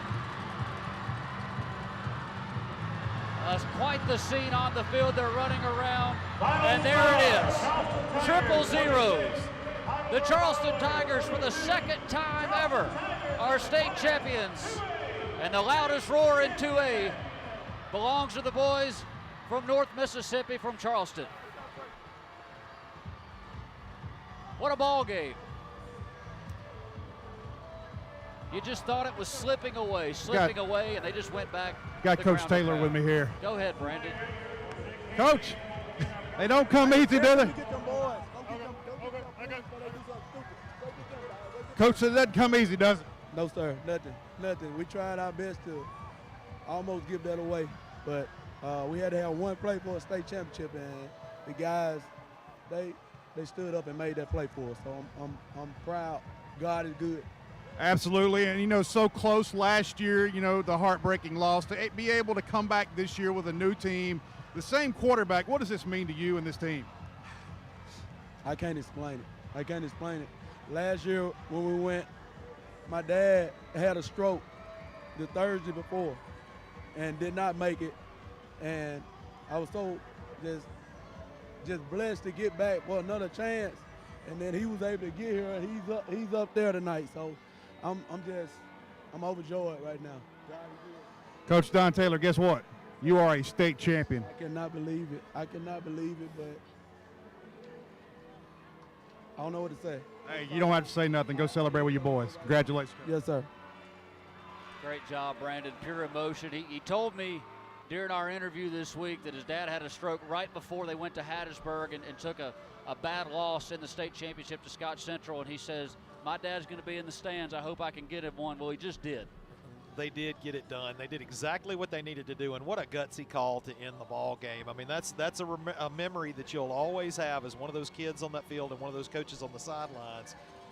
You could go one of two ways. You could put it in the hands of the shaky special teams you've seen tonight, or you put it in the hands of your stud running back and tell him to get it done. And that's exactly what they did. What a fitting ending to that ball game. Absolutely, and there's no doubt about it. We will crown Marcus Flowers, our Paris Tractor Player of the Game. Why not? He was the hammer. 2 yards shy of 200 yards. He carried the ball 40 times tonight. He had a touchdown, a long of 15, and 5 yards a pop. And he was the difference in this ballgame. He was the most consistent element in this ballgame. And whether that's, if you look at the total stats for both teams, the combined total yards right at 600 yards. Marcus Flowers had 1/3 of the yards you saw gained on this football field tonight. Tremendous. And the Charleston Tigers, the 2A state champions, they win over Heidelberg, the Oilers, 26-22. 3-minute timeout for us. We'll come back, put a bow on this one. Charleston Tigers, your state champs. This is the State Championship Radio Network.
Welcome back one last time for the 2A state championship, brother, as the Charleston Tigers, for the second time ever, state champs. This was their 8th appearance. They got win number 2 on the big stage. They win 26-22. And I tell you, Cliff, that was a heck of a ball game. You could feel the momentum changing, but the Charleston Tigers slammed the door, and they do it with their stud running back in Marcus Flowers. Flowers, 40 carries, 203 yards. His long, as I said a moment ago, only 15 yards. So the kid was very consistent throughout the whole night. The biggest stat that jumps out at me is first downs, which shows you sustained drives versus big plays. You have Heidelberg, who had a couple of big plays, big scoring plays, only had 8 first downs on the night. Ball control offense for Charleston, 28 first downs. The stats ended up actually getting a little bit closer as the game went on. 409 total yards for Charleston, 203 for Heidelberg, but the same split with plays. 75 offensive plays for Charleston, only 38 plays for Heidelberg, and then basically the same thing again on time of possession. 31 minutes and 13 seconds for Charleston, only 16 minutes and 47 seconds for Heidelberg. So when you look at all those numbers, it's a miracle that you saw a 4-point game here tonight. It is. It really is. It basically doubled them up in every big category, but they hold on, they win, and a happy group. Well, it's a very short drive from here. There'll be a party in Charleston, Mississippi tonight. Yeah, I think so. I think if what we think is Charleston fans over there on the far side, most of the town of Charleston is here in Oxford. Well, it's a heck of a lot of fun calling this ball game with you, man. We'll have to do this again soon. I hope so. I hope so. Look forward to it. Great job by you. Great job by our whole team. Brandon Davis down on the sideline. Cliff Barker here in the booth, the Farm Bureau booth, and, of course, Bill Wilson, our on-site engineer. Beaver back in the studio. We appreciate you joining us for this 2A state championship. Charleston, the champs. They win it 26-22 over Heidelberg, and now they take the ball over to the fans on the far side, and they'll get the salute from the black and gold. That does it for us. Charleston, your 2A state champions. I'm Jared Schatz saying so long as we'll throw it over to Breck Riley after this 3-minute timeout. This is the State Championship Radio Network.